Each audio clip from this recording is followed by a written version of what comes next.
হলে মানুষ হলেই তার মর্যাদা বাড়িয়েছে কে? আমার কলিজার টুকরা যশোরের ভাইয়েরা, মানুষের মর্যাদা আল্লাহ এত বাড়িয়েছেন, মানুষ জীবিত থাকলেও যেমনি মর্যাদাবান, মরে গেলেও মর্যাদাবান। সুবহানাল্লাহ পড়েন। মানুষ মরে গেলে এই ডেড বডিটা কি হয়? পচে যায়, গলে যায়, মাটির সাথে মিশে যায়। তাই বলে আপনি ডেড বডির সাথে যাচ্ছে তাই করতে পারবেন না। পারবেন? কেউ যদি অন্যায় করে তাকে যদি আপনি শাস্তির আওতায় আনেন, যা মনে চায় করতে পারবেন না। তারা আগুন দিয়ে পোড়াতে পারবেন না, নাক কাটতে পারবেন না, কান কাটতে পারবেন না, অঙ্গ বিকৃতি করতে পারবেন না। কারণ মানব জাতির মর্যাদা স্বয়ং দিয়েছে কে? ডেড বডি পচে যাবে, গলে যাবে। তারপরে ইসলাম বলে না, খবরদার, এই মরা লাশটারও একটা মর্যাদা আছে না নাই? ইসলাম বলে এই লাশটা গলে যাবে, পচে যাবে, কিন্তু এটার অমর্যাদা করো না। কর্পূর দিয়ে, খেজুর পাতা দিয়ে, এটাকে ওয়ার্ম ওয়াটার দিয়ে, গরম পানি দিয়ে ধৌত করো, সাদা শুভ্র ধবধবে কাপড় দিয়ে লাশটাকে তুমি কাভার করো। তারপরে খাটিয়ার মধ্যে লাশটাকে রেখে বিশাল একটা প্রোগ্রাম করো, একটা ফিউনারাল প্রোগ্রাম করো। ওই প্রোগ্রামের ডানে বায়ে পেছনে লাশটারে রাখলে হবে না, প্রোগ্রামের একেবারে সামনটাতে তুমি লাশটাকে রাখো। সুবহানাল্লাহ। একটা ফিউনারাল প্রোগ্রাম করতে হবে, তাকে শেষ বিদায় জানাতে হবে, যেটাকে আমরা জানাজা বলি। কি বলি? জানাজা মানে মাইয়েতের জন্য দোয়া, তার জন্য দোয়া করা হয়, তাকে একটা সিস্টেমেটিক অর্ডারে কবরে রাখা হয়, সুন্দরভাবে সেটাকে কবরস্থ করা হয়, মাটি দেয়া হয়, পানি দেয়া হয়। তার মানে মরে গেলেও মানুষের সম্মান বাড়ায় দিয়েছে কে? এজন্য আল্লাহ বললেন, ওয়ালাকাদ কাররামনা বানি আদম, বনি আদমের সম্মান মর্যাদা আমি আল্লাহ বাড়িয়ে দিয়েছি। মানুষের সম্মানে তুমি কখনো আঘাত করো না, ঠিক কিনা? তাহলে ভাই, প্রথম মেসেজ হচ্ছে, the first and foremost message tonight to the people of Jessore. Allah বলেন, I have dignified the status of son of Adam. আমি বনি আদম সবার মর্যাদা বাড়িয়ে দিয়েছি, হোক আস্তিক নাস্তিক, হোক কাফের কিংবা মুশরিক, তার মর্যাদা বাড়াই দিছে কে? যখন বন্যা হয়, আমরা ত্রাণ নিয়ে যাই, আমরা শুধু মুসলমানদেরকে ত্রাণ দেই নাকি? হ্যাঁ, আমরা মুসলমানকেও দেই, অমুসলমানকেও দেই, হিন্দুকেও দেই, বৌদ্ধকেও দেই। যেখানেই মানবতা বিপন্ন সেখানে ইসলামের হেল্পিং হ্যান্ড আছে না নাই? সুবহানাল্লাহ। কি দিন আমরা পেয়েছি, কি বিধান আমরা পেয়েছি। ওয়ালাকাদ কাররামনা বানি আদম, আমি বনি আদমকে সম্মানিত করেছি। এরপর আল্লাহ বললেন, ওয়া হামালনাহুম ফিল বাররি ওয়াল বাহর, মানুষকে স্থলে এবং সমুদ্রে চলাচলের বাহন আমি দিয়েছি। স্থলে কিভাবে চলবে, জলে কিভাবে চলবে, এই বাহনের ব্যবস্থা করেছে কে? এই জেনজি, এই সামড়া, ইরাম করতেছো কিসের জন্য? হ্যাঁ, ইরাম করলে চলবি? হ্যাঁ, বস বস বস বস। আওয়াজ করতেছো কেন? দিবানা, কথা বলতে দিবানা আমাকে? তো এইটা বুঝি তোমাদের ভালোবাসার নমুনা? তোমাদের ভালোবাসার কারণে যদি আমি কোথাও দাঁড়াতেই না পারি, কোথাও বসতে না পারি, কোথাও দুটা কথা বলতে না পারি, এই ভালোবাসা দিয়ে কি হবে আমার?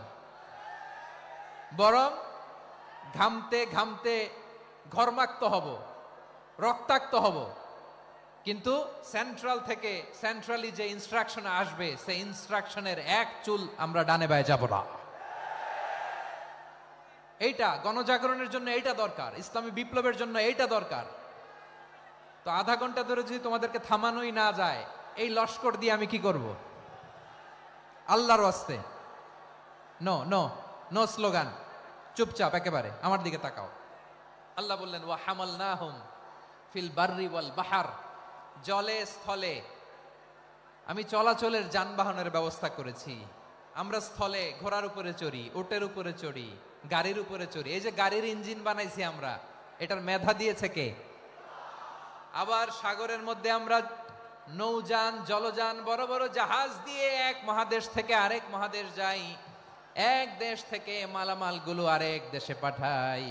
সাগরের ভেতরে নৌকাগুলোরে ধরে রাখলো কে? ওয়াল ফুলকিল্লাতী তাজরি ফিল বাহরি বিমা ইয়ানফাউন নাস, মানুষের উপকার আছে এরকম সরঞ্জামাদি নিয়ে সাগরের উপরে বিশাল বিশাল জলযানগুলো চলে। এগুলো ডুবে যায় না, কাত হয়ে যায় না, পড়ে যায় না। এগুলোকে স্থিতিস্থাপকতাকে ঠিক করে রাখলো কে? আপনারা জাহাজ দেখেছেন? জাহাজ, হ্যাঁ, বাড়ি চট্টগ্রাম হইলে দেখতে পারতেন। দেখছেন? বিশাল বিশাল জাহাজ, বিশাল জাহাজ মালামাল নিয়ে এক মহাদেশ থেকে আরেক মহাদেশে যায়। গত মাসে আমার জাপান সফর ছিল। এই যে বাংলাদেশে যে গাড়িগুলো চালান, বেশিরভাগ গাড়ি আসে কিন্তু জাপান থেকে। হাজার হাজার গাড়ি একটা জাহাজ বহন করতে পারে, হাজার হাজার গাড়ি। এটাতে সাগরের মধ্যে ভাসাইলো কে? সবাই বলুন, ভাসালো কে? হাজার হাজার গাড়ি নিয়ে জাপানিজ গাড়িগুলো আমাদের চট্টগ্রামের এয়ারপোর্টের বন্দরে ভিড়ে। যুক্তরাষ্ট্রে আমি দেখেছি বিশাল বিশাল জাহাজ। আপনারা টাইটানিক জাহাজের নাম শুনেছেন? টাইটানিকেরও 8 গুণ 10 গুণ বড়। সুবহানাল্লাহ কইবেন না? টাইটানিক জাহাজের 8 গুণ 10 গুণ বড় একটা জাহাজ আছে, আইকন অফ দ্য সি, আমি দেখে এসেছি। রয়্যাল ক্যারিবিয়ান দেখে এসেছি। সাগরের সামনে জেটিতে যখন দাঁড়ালাম, জাহাজটা যখন যায়, আমার মনে হচ্ছে একটা শহর, গোটা শহর, the entire city is floating on the water. পুরো একটা শহর মনে হয় পানির উপর দিয়ে ভেসে যাচ্ছে। পড়েন সুবহানাল্লাহ। এই যে আইকন অফ দ্য সি, এই ক্রুজ, এই জাহাজটা, এটার ভিতরে স্টেডিয়াম আছে। কিসের ভিতরে স্টেডিয়াম? কথা বুঝে নাই বোধহয়। স্টেডিয়াম কিসের ভিতর?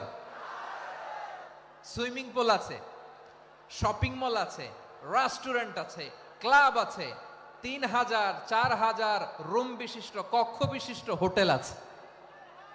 এই সবগুলোর নিয়ে এগুলো চলে সাগরের এই দোলার মধ্যে, জলোচ্ছ্বাসের মধ্যে। এই সাগরের ভেতরে এই জাহাজগুলোর ভাষায় রাখছে কে?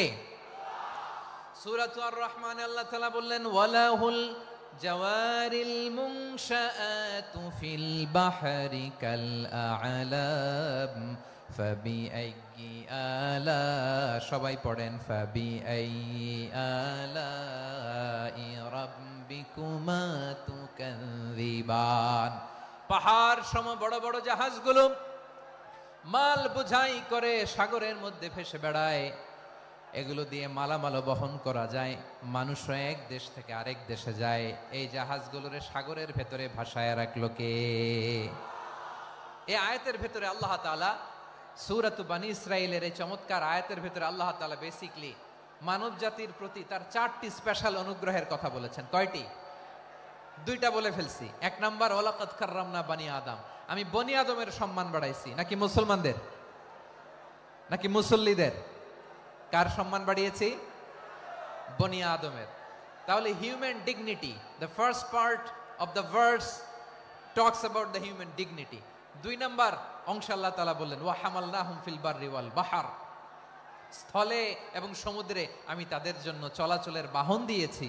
সুবহানাল্লাহ। তার মানে smooth movement on land and sea, জলে এবং স্থলে যাতে আমরা স্মুথলি মুভ করতে পারি আল্লাহ তাআলা দিয়েছেন। 3 নম্বরে আল্লাহ তাআলা বললেন, ওয়া রাযাকনাহুম মিনাত তাইয়্যিবাত, মানুষের জন্য আমি পবিত্র রিজিকের ব্যবস্থা করেছি। জলে এবং স্থলে যত প্রাণী আছে সবগুলা প্রাণীকে রিজিক দেয় কে? আমাদেরকে রিজিক দেয় কে? সাগরের মাছগুলোকে, বড় বড় তিমি মাছগুলোরে রিজিক দেয় কে? বাতাসের মধ্যে ভেসে বেড়ানো বড় বড় পাখিগুলো, স্ক্যান্ডিনেভিয়ান কান্ট্রি থেকে লক্ষ লক্ষ কোটি কোটি পাখিগুলো যে এক দেশ থেকে আরেক দেশে ট্রান্সফার হয়, এগুলোর রিজিক দেয় কে? রব্বুল আলামিন বলেন, ওয়ামা মিন দাব্বাতিন ফিল আরদি ইল্লা আলাল্লাহি রিজকুহা ওয়া ইয়ালামু মুস্তাকাররাহা ওয়া মুস্তাওদাআহা কুল্লুম ফি কিতাবিম মুবিন। আল্লাহু আকবার। রব্বুল আলামিন বলেন, ভূপৃষ্ঠে বিচরণশীল যত প্রাণী আছে সব প্রাণীগুলোকে আমি আল্লাহ আমার নিজের কুদরতে রিজিকের বন্দোবস্ত করি। এই প্রাণীগুলো কোথায় থাকে, কোথায় যায়, সব জায়গায় আমি রিজিক পৌঁছে দেই। রিজিক কেউ দিতে পারে না, রিজিকের মালিক কে? রিজিকের মালিক তিনি আল্লাহ। এজন্য আল্লাহ তাআলা বললেন, ওয়া রাযাকনাহুম মিনাত তাইয়্যিবাত। এরপর আল্লাহ বললেন, ওয়া ফাদ্দালনাহুম আলা কাসীরিম মিম্মান খালাকনা তাফদীলা। আমি যত প্রাণী সৃষ্টি করেছি সকল প্রাণীর মধ্যে মানুষের মর্যাদা, শ্রেষ্ঠত্ব আমি দিয়েছি। সুবহানাল্লাহ পড়েন। তাহলে এক নম্বরে আল্লাহ বললেন আমি বনি আদমের মর্যাদা বাড়ালাম। এরপরে বললেন স্থলে এবং সমুদ্রে চলাচলের জন্য যানবাহন দিলাম। 3 নম্বরে আল্লাহ বললেন পবিত্র রিজিকের ব্যবস্থা করে দিলাম। এরপরে আল্লাহ বললেন যত প্রাণী আছে সৃষ্টি আছে সবগুলার উপরে আমি মানুষকে শ্রেষ্ঠত্ব দিলাম। সুবহানাল্লাহ। তাহলে সবচেয়ে বেশি শ্রেষ্ঠত্ব মানুষের। কার? মানুষের। শুধু তাই নয় প্রিয় ভাইরা, আকাশ এবং জমিনে যা কিছু আছে সবকিছু মানুষের জন্য, মানুষের কল্যাণে, মানুষের প্রয়োজনে, মানুষের বশীভূত করে সৃষ্টি করেছেন কে? রব্বুল আলামিন বলেন হুয়াল্লাযী খালাকা লাকুম মা ফিল আরদি জামিআ। এই জমিনের মধ্যে যা কিছু আমি আল্লাহ সৃষ্টি করেছি সব কিছু আমি মানুষের জন্য সৃষ্টি করেছি। পড়েন সুবহানাল্লাহ। হুয়াল্লাযী খালাকা লাকুম মা ফিল আরদি জামিআ। যা আছে সব আমাদের জন্য, সব আমাদেরকে সার্ভিস দেওয়ার জন্য, আমাদের উপকারের জন্য, আমাদের কল্যাণের জন্য। আওয়াজ করে সবাই পড়ুন আল্লাহু আকবার। অন্য আয়াতে আল্লাহ বললেন ওয়াসাখখারা লাকুম মা ফিস সামাওয়াতি ওয়া মা ফিল আরদি জামিআম মিন ইন্না ফি যালিকা লাআয়াতিন লিকাউমিন ইয়াতাফাক্কারুন। প্রথমে আয়াতে আল্লাহ বললেন জমিনে যা আছে সব তোমাদের কল্যাণে আমি সৃষ্টি করলাম। এরপরে আল্লাহ বললেন আকাশেও যা আছে সব তোমাদের জন্য সৃষ্টি করলাম, তোমাদের অনুগত বানায় দিলাম। পড়েন সুবহানাল্লাহ। মানুষের কি ব্রেইন দেখেন, মানুষ জমিন ছেড়ে আকাশে চলে যায়। পাখি দেখে মানুষের শখ হলো পাখি যেহেতু উঠতে পারে আমরাও পারবো। অরবিল রাইট, উইলবার রাইট, দুই ভাই মিলে আঁকাঝোঁকা করতে করতে করতে করতে প্লেন বানায় ফেললো। কোন সুবহানাল্লাহ। এখন পাখিও ওরে আমরাও ওরি। এরপরেই মানুষের কৌতূহল থামে না এখানে। মানুষ চলে গিয়েছে চাঁদে। কোথায় গেছে? এখন কিন্তু চাঁদে জমি বিক্রি হয় জানেন। পৃথিবী নিয়ে মারামারি শেষ। রাশিয়া আমেরিকা এখন ধরছে চাঁদ আর মঙ্গল গ্রহ। এখন চাঁদে জমি বিক্রি হয়, মঙ্গলে জমি বিক্রি হয়। এই চাঁদ, মঙ্গল, বৃহস্পতি, শনি সব আল্লাহ তাআলা আমাদের জন্য বানিয়েছেন। সুবহানাল্লাহ পড়েন। মানুষ সাগরের উপরে চড়ে, শূন্যে ভেসে বেড়ায়, পাহাড় কেটে সুড়ঙ্গ বানায়, টানেল বানায়। মানুষ ব্রডব্যান্ডের লাইন নিয়ে যায় সাগরের ভেতর দিয়ে এক দেশ থেকে আরেক দেশে, এক মহাদেশ থেকে আরেক মহাদেশে। সুবহানাল্লাহ পড়েন। তার মানে গোটা বিশ্বের সব কিছুর উপরে control, superiority over all creatures, সব কিছুর উপর কন্ট্রোল, মনিটরিং, নিয়ন্ত্রণ এটা প্রতিষ্ঠা করে দিয়েছে কে? এজন্যই মানুষের শ্রেষ্ঠত্ব।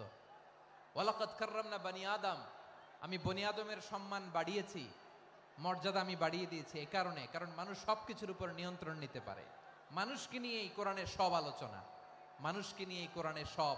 তাই কোরআনের কেন্দ্রীয় আলোচ্য বিষয় হচ্ছে মানুষ। কোরআনের কেন্দ্রীয় আলোচ্য বিষয় কি? যশোরের ভাইয়েরা বুঝে থাকলে সবাই বলবেন কোরআনের কেন্দ্রীয় আলোচ্য বিষয় কি? এই যে আমি মূল আলোচনায় যাচ্ছি এখন। কেন মানুষ কোরআনের কেন্দ্রীয় আলোচ্য বিষয়? এই যে ভাইয়েরা, এই যে হাত জোর করে, এই যে Jessore Gen Z, the smart people of Jessore, হাত জোর করে বলতেছে, হাত জোর করে তোদের কাছে আল্লাহর দোহাই লাগে, স্টপ স্টপ। শুরুতে একবার বলেছে জায়গা না হলে আস্তে আস্তে ধাক্কা দিবা, সামনে না পিছনে দিয়ে দিয়ে বেরোয় চলে যাও। এলইডিতে দেখো, এই যে আল্লাহর ওয়াস্তে জায়গা না হলে ওদিকে যাও।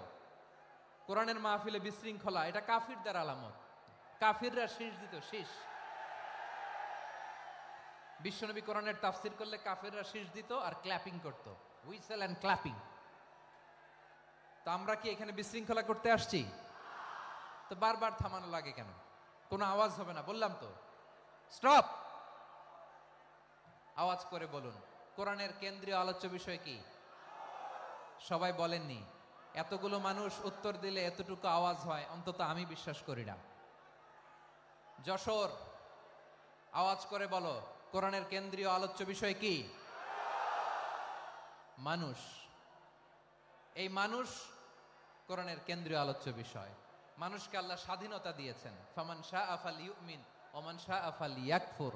চাইলে মুমিন হতে পারো, চাইলে কাফের হতে পারো, তোমার ইচ্ছা। তবে জেনে রাখো, মুমিন হলে পাবা জান্নাত, কাফির হলে পাবা জাহান্নাম। নাও দ্য ডিসিশন ইজ ইয়ার্স, সিদ্ধান্ত তোমার, জান্নাতে যাবা না জাহান্নামে যাবা। যশোরের ভাইয়ের আওয়াজ করে বলুন, কই যেতে চান, জান্নাতে না জাহান্নামে? ডান দিকে না বাম দিকে? ডানপন্থী না বামপন্থী? চিল্লা চিল্লি না চুপচাপ? চুপচাপ কয়ে আবার চিল্লাচিল্লি শুরু করে দিচ্ছে। মাশাআল্লাহ। তাহলে কোরআনের কেন্দ্রীয় আলোচ্য বিষয় মানুষ। আমার সাথে থাকতে হবে, তোমাদেরকে নিয়ে আমি আলোচনা শেষ পর্যন্ত যাব। অনেক গুরুত্বপূর্ণ কথা বাকি আছে, আমাকে সহযোগিতা করতে হবে। মাশাআল্লাহ, এই তো ঠান্ডা হয়েছে। হ্যাঁ, ঠিক আছে ঠিক আছে ঠিক আছে। মানুষকে আল্লাহ এত স্বাধীনতা দিয়েছেন, মানুষ চাইলে অনেক ভালো হইতে পারে। ভালোর রাস্তাও খোলা, খারাপ হওয়ার রাস্তাও খোলা। ভালো হইলে মানুষ অনেক ভালো, খারাপ হইলে অনেক খারাপ। ভালো হইলে সবচেয়ে ভালো, খারাপ হইলে সবচেয়ে খারাপ। এজন্য সিদ্ধান্ত আপনাকে নিতে হবে। আল্লাহ তাআলা বলছেন, লাকাদ খালাকনাল ইনসানা ফি আহসানি তাকওয়িম সুম্মা রাদাদনাহু আসফালা সাফিলিন। আমি মানুষকে অনেক সুন্দর অবয়বে, সুন্দর আকৃতিতে সৃষ্টি করেছি। তার শুধু চেহারার ডিজাইনটাই সুন্দর নয়, তার ব্রেনটা বড্ড সুন্দর, তার মানসিকতা বড্ড সুন্দর, তার সৃজনশীলতা বড্ড সুন্দর। পড়েন সুবহানাল্লাহ। আমাদের চেহারা, অবয়ব, ডিজাইন যে সুন্দর তা না, আমাদের ব্রেনটা অনেক সফিস্টিকেটেড ব্রেন, অনেক সফিস্টিকেটেড। এই 1.5 কেজি ব্রেন ইউজ করে মানুষ গোটা বিশ্ব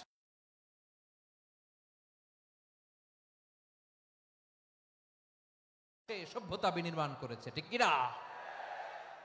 এই ব্রেন আল্লাহ তাআলা আমাকে দিয়েছে। এটারে কাজে লাগালে, আপনার 6 সেন্স কাজে লাগালে আপনি অনন্য মানুষ হয়ে উঠবেন, মহামানবে রূপান্তরিত হবেন। মানুষ হতে পারে, চাইলেই মহামানব হতে পারে। আবার যদি মানুষ চায় খারাপও হতে পারে। আল্লাহ বললেন শুধু ভালোই না, ভালো হতে চাইলে অনেক ভালো তুমি হতে পারো, আবার খারাপ হতে চাইলে অনেক খারাপ তুমি হতে পারো। সুম্মা রাদাদনাহু আসফালা সাফিলিন।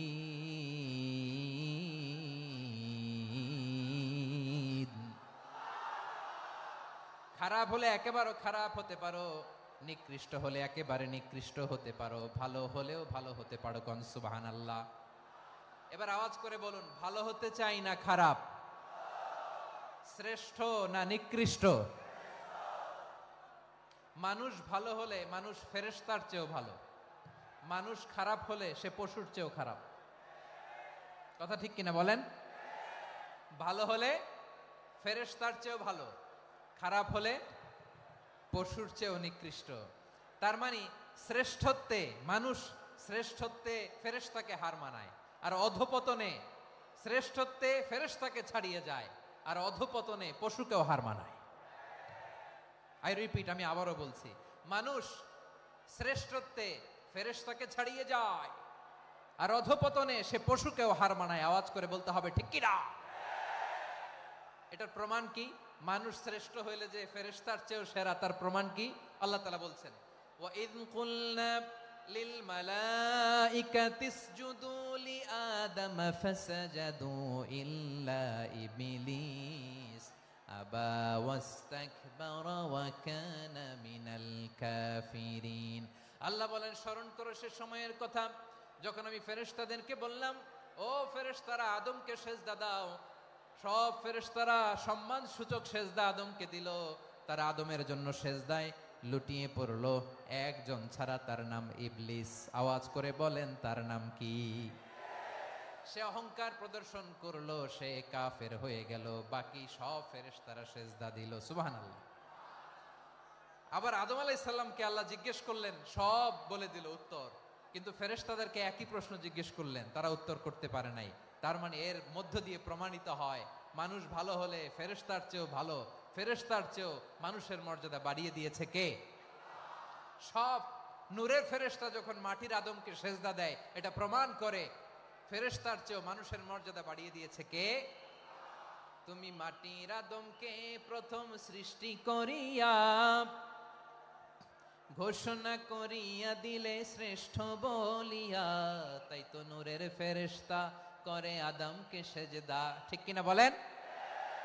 তাই তো নূরের ফেরেশতা করে আদমকে সেজদা, সবার চেয়ে সম্মান দিলে মাটির আদমকে।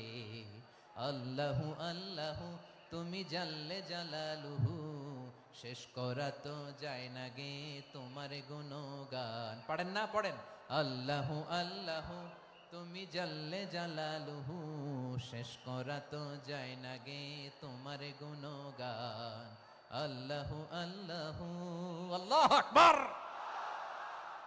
আদমের মর্যাদা বেশি, মানুষের মর্যাদা বেশি, মানুষ শ্রেষ্ঠ তার প্রমাণ নূরের ফেরেশতা মাটির আদমকে সেজদা করে। আওয়াজ করে বলেন ঠিক কিনা? তাহলে মানুষ ভালো হলে ফেরেশতার চেয়ে ভালো। আবার মানুষ যদি খারাপ হয় সে পশুর চেয়েও খারাপ, অধপতনে পশুত্বকে হার মানায়। তার প্রমাণ, তার প্রমাণ কি? তার প্রমাণ হচ্ছে যশোরের ভাইরা দেখবেন পত্রিকায় নিউজ পেপারে মাঝে মাঝে এরকম দেখা যায়, এক মানুষ আরেক মানুষকে হত্যা করে 20 টুকরা করে বস্তার ভিতরে ভরেছে। আপনারা এই নিউজ পড়েন নাই না? দেখেন নাই? দেখছেন? মানুষ মানুষকে হত্যা করে কয় টুকরা? জোরে বলেন। এখানেই ক্ষান্ত হয় না, আবার কোথায় ভরছে? বস্তার ভেতরে। আচ্ছা, বুঝে থাকলে আওয়াজ করে বলেন, কোনদিন শুনছেন একটা হাতি আর একটা হাতিকে হত্যা করে 20 টুকরা করছে, এরপরে বস্তার ভিতরে ভরছে? হয়েছে? তাহলে দেখেন, মানুষ যদি খারাপ হয় সে পশুকেও হার মানায়। চিল্লায় বলো ঠিক কিনা? এমনও দুশ্চরিত্র মানুষ আছে যার যার নজর থেকে 6 মাসের ছোট্ট মেয়ে থেকে শুরু করে 80 বছরের বৃদ্ধারাও নিরাপদ নয়। পশুকেও হার মানে। মানুষ মানুষের ঘর জ্বালিয়ে পুড়ে মেসাকার করে দেয়, জনপদের পর জনপদ জ্বালায় দেয়। এরকম আছে না নাই? বোমা মেরে শহরগুলো উড়িয়ে দেয়। এই যে ইসরায়েল গাজার মধ্যে যে অ্যাটাক করেছে, এরা মসজিদ মানে নাই, মসজিদে বম ফেলেছে। এরা খ্রিস্টানদের চার্চ গির্জা মানে নাই, গির্জায় বম ফেলেছে। পৃথিবীর ইতিহাসে never happened in the history of the world that someone bombed on a hospital, on a ICU center. এমন হাসপাতাল যেখানে আইসিইউর রোগীরা আছে, ওই হাসপাতালের উপরও ইসরায়েলি সৈনিকেরা বোমা মেরেছে। জোরে বলেন ঠিক কিনা? এরা মানুষ? আওয়াজ করে বলেন, এরা মানুষ না। প্রিয় ভাইয়েরা, চোখ কান নাক মুখ থাকলেই মানুষ না। যা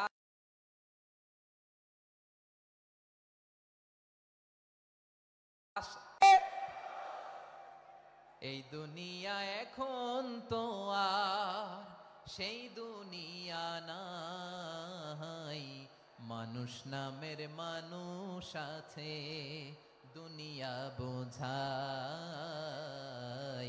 সেই মানুষের ভিড়ে আমার আসল মানুষ নাই। ঠিক কিনা? আসল মানুষের বড্ড অভাব, আসল মানুষের বড্ড অভাব। আমার ভাইয়েরা, মানুষ খারাপ হলে পশুকেও হার মানায়। আচ্ছা, আওয়াজ করে বলেন, এই যশোরের ছেলেরা এদিক তাকাও, আওয়াজ করে বলো, যে ইসরায়েলি সোলজাররা উপর থেকে বোমা মারলো তারাও মানুষ? তারাও কি? ওরাও রক্তে মাংসে মানুষ, ওদেরও পরিবার আছে। বোমা মেরে যেই মেয়েটাকে তারা অনাথ বানায়, ইয়াতিম বানায়, ও কিন্তু বাসায় ওর মেয়েটাকে রেখে আসছে। ঠিক কিনা বলেন? বম্বিং করে যে বাবাকে মেরে, স্বামীকে মেরে স্ত্রীকে বিধবা বানায়, তারও ঘরে স্ত্রী আছে। উপর থেকে বোম মেরে মানুষ মেরে দিচ্ছে, তারাও মানুষ। 1945 সালের 6ই আগস্ট আমেরিকান সোলজাররা হিরোশিমায় বম মেরেছে। আমি নিজে দেখে এসেছি জাপানের হিরোশিমাতে। সকাল 8:15 মানুষ কেউ অফিসে যাচ্ছিল, কেউ খেতে খামারে কাজ করতে যাচ্ছিল। লিটল বয় নামে একটা বোম মেরেছে তারা। এই বোমের আঘাতে, পারমাণবিক এই বোমার রেডিয়েশনে আঘাতে, বোম ব্লাস্ট হওয়ার পরে মুহূর্তের মধ্যে 1,40,000 নাই। উপর থেকে যারা মারতেছে এরাও মানুষ, যাদেরকে মারলো তারাও। তার মানে মানুষে মানুষে পার্থক্য আছে না? নেই? মানুষে মানুষে পার্থক্য আছে। নাক কান চোখ মুখ থাকলেই মানুষ নয়। বাড়ছে জনসংখ্যা, কমছে মানুষ, চিল্লায় বলো ঠিক কিনা? তাহলে আমরা বুঝলাম মানুষ ভালো হলে অনেক ভালো, খারাপ হলে অনেক খারাপ। ও আমার কলিজার টুকরা যশোরের ভাইয়েরা, আসুন না 3 দিন ব্যাপী এই তাফসিরুল কোরআনের ঐতিহাসিক প্রোগ্রাম থেকে আমরা সিদ্ধান্ত নেই, আমরা ভালো মানুষ হব নাকি খারাপ মানুষ হব? কলিজা থেকে, প্রাণ থেকে আওয়াজ করে সবাই বলুন, ভালো মানুষ নাকি খারাপ মানুষ? ভালো মানুষ হইতে হবে। ভালো মানুষ যারা জগৎটাকে এনলাইটেন করবে, যারা এনলাইটেন করবে, যারা সত্যের বীর সেনানী হয়ে দাঁড়াবে, যারা সত্যের পক্ষে কথা বলবে, যারা জালিমের মসনদকে ভেঙে খান খান করে দেবে, এরকম হওয়ার দরকার আছে না নাই? এরকম ভালো মানুষ আমরা হতে চাই কি চাই না? মানুষকে যত্ন নিলে মানুষ যে কত ভালো হয় আপনি কল্পনাও করতে পারবেন না। এই যে আপনাদের যশোরে যে ভালো ছেলেগুলো আছে, যে ভালো তরুণগুলো আছে, যে যুবকগুলো আছে, যে ভালো আলেমরা আছে, ভালো নেতারা আছে, সবাই যদি তাদের মতো হতো, পুরো যশোরটা একটা জান্নাতের টুকরা হয়ে যেত। আওয়াজ করে বলেন ঠিক কিনা? মানুষকে নার্চারিং করলে, মানুষকে পলিশ করলে, মানুষকে গ্রুমিং করলে, মানুষকে সঠিক তারবিয়া দিলে মানুষ অনন্য হয়ে ওঠে। প্রতিটি মানুষ অনন্য। আমি অনন্য, আপনি অনন্য, আমরা সবাই অনন্য। সুবহানাল্লাহ বলেন। মানুষকে আল্লাহ তাআলা দিয়েছেন অসীম ক্ষমতা, অসীম ক্ষমতা। সুবহানাল্লাহ। একটা মানুষ পারে না এমন কিছু নাই, একটা মানুষ পারে না এমন কিছু নাই। বিশ্বাস করতে হবে, মানুষ যা কল্পনা করতে পারে ওইটা মানুষ করে দেখাতে পারে। যশোরের ভাইয়ের, আই রিপিট, আমি আবারও বলছি, এই চিল্লাচিল্লি করলে আমার এই গুরুত্বপূর্ণ কথা তোমরা মিস করবা, মিস করবা। কপাল পড়া হয়েও না, আওয়াজ করে কপাল পড়া হবে না। আমার দিকে তাকাও। মানুষ, মানুষ যা কল্পনা করতে পারে সেটা মানুষ করে দেখাতে পারে। তুমি তোমার কল্পনার রাজ্যকে সাজাও, তোমাকে হারাতে পারে এমন কোন শক্তি আল্লাহর জমিনে নাই। তোমার কি শক্তি, কি সম্ভাবনা তুমি জানোই না মিয়া। তুমি এদিকে তাকাও কেন? তোমার রাস্তা তো ওই দূরে। তুমি কোথায় যাবে, আল্লাহ তোমার টেনে কোথায় নিয়ে যাবে তুমি কিছুই জানো না। প্ল্যান বিগ, ড্রিম বিগ, কল্পনার শক্তিকে বড় করো। মানুষ যা কল্পনা করতে পারে মানুষ তা করে দেখাতে পারে। মানুষের কাছে অসাধ্য কিছু নাই মৃত্যু ছাড়া, এক্সেপ্ট ডেথ। মৃত্যু ছাড়া মানুষ সবকিছুকে জয় করতে পারে। মৃত্যু ছাড়া যে কোনো অসাধ্যকে সাধন করার ক্ষমতা মানুষকে দিয়ে দিয়েছে কে? হারার জন্য তোমার জন্মই হয় নাই, তোমার জন্ম হয়েছে জিতার জন্য, বিজয়ের জন্য তোমার জন্ম। মানুষের শুরুটাই হয় বিজয় দিয়ে। যশোর, আওয়াজ করে বলো, মানুষের শুরু হয় কি দিয়ে? আমরা যখন আমার পিতার পৃষ্ঠদেশে ছিলাম, পিতার পৃষ্ঠদেশ থেকে শুক্রাণু যখন মায়ের গর্ভদেশে যেয়ে পড়ে, কতটা শুক্রাণু ভ্রমণ শুরু করে জানো? 20 কোটি শুক্রাণু। একবার সিমেন আউট হলে সেখানে 20 কোটি শুক্রাণু থাকে, ভ্রমণ শুরু করে। ওই 20 কোটি শুক্রাণুর মধ্য থেকে তুমি আমি আজকে এক বিকশিত শুক্রাণু মানব রূপে পৃথিবীতে এসেছি। সুবহানাল্লাহ। ওই 20 কোটি শুক্রাণুর প্রতিযোগিতায় সবাইরে পেছনে ফেলে সেদিন আমি সফল হয়েছিলাম, সেদিন আমি বিজয়ী হয়েছিলাম। সেদিন আমি এত ছোট ছিলাম, মাইক্রোস্কোপ দিয়েও আমার অস্তিত্ব পাওয়া যায় না। আমি এত তুচ্ছ ছিলাম, নগণ্য ছিলাম। আমার কান ছিল না, আমার চোখ ছিল না, আমার হাত ছিল না, আমার জন্য রিকমেন্ডেশন করার মতো মামু ছিল না, খালা ছিল না, কেউ ছিল না। তারপরেও ওই প্রতিযোগিতায়, ওই কম্পিটিশনে যখন আমারে কেউ হারাতে পারে নাই, আল্লাহর জমিনেও আমারে কেউ হারাতে পারে না। হারার জন্য তোমার জন্মই হয় নাই, তুমি আসছোই জিতার জন্য। সুবহানাল্লাহ।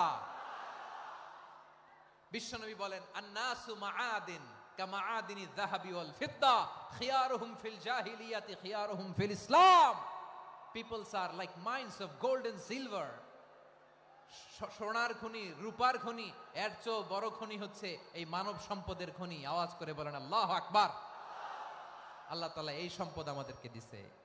বিশ্বনবী বলেন, মানুষ হচ্ছে খনির মতো। খিয়ারুহুম ফিল জাহিলিয়াতি খিয়ারুহুম ফিল ইসলাম। জাহিলি যুগে যারা সেরা, ইসলামেও তারা সেরা। ইদা ফাকুহু, যদি তারা বুঝবান হয় তাহলে তাদেরকে সেরা বানায় দিবে কে? তাহলে মানুষের চেয়ে সেরা কেউ হতে পারে? মানুষের চেয়ে অনন্য কেউ হতে পারে? মানুষকে কেউ হারাতে পারে? আওয়াজ করে বলো, তোমাকে কেউ হারাতে পারবে? এই সাহস জাগছে আজকের আলোচনা থেকে। আমি তুমি অনন্য, আমাকে তোমাকে হারায় দেওয়া এত সহজ না, ঠিক কিনা? একটা কথা জীবনের সাথে সেট করে নিতে হবে, আমি জিতি নয় শিখি, আমি কখনো হারি না। জীবনের সাথে সেট করে নাও, জেনজি অফ জেসর, আমি কখনো হারি না, আমি হয় জিতি নয় শিখি। চিল্লায় বলো ঠিক কিনা? আমি কখনো হারি না, আমার হারানো এত সোজা না। কি সাহস জাগছে? বুকে সাহস জাগছে? তাকবীর পড়ো, লিল্লাহে তাকবীর। তাহলে বিশ্বনবী বললেন নাসু মাআদিন, মানুষ হচ্ছে খনি। এই ধাক্কা ধাক্কি আমি জানি এগুলো ভালোবাসার ধাক্কা ধাক্কি, এজন্য আমি সহ্য করে নেই। এগুলো যে ভালোবাসার ধাক্কা ধাক্কি এটা আমরা বুঝি। পৃথিবীর কোন আইন, সিকিউরিটি প্রটোকল দিয়ে এটারে মানানো যাবে না, কারণ এটা তো ভালোবাসা, লাভ। লাভ কোনো আইন কানুন দিয়ে বাধা যায় না, মানানো যায় না, ঠিক কিনা বলো?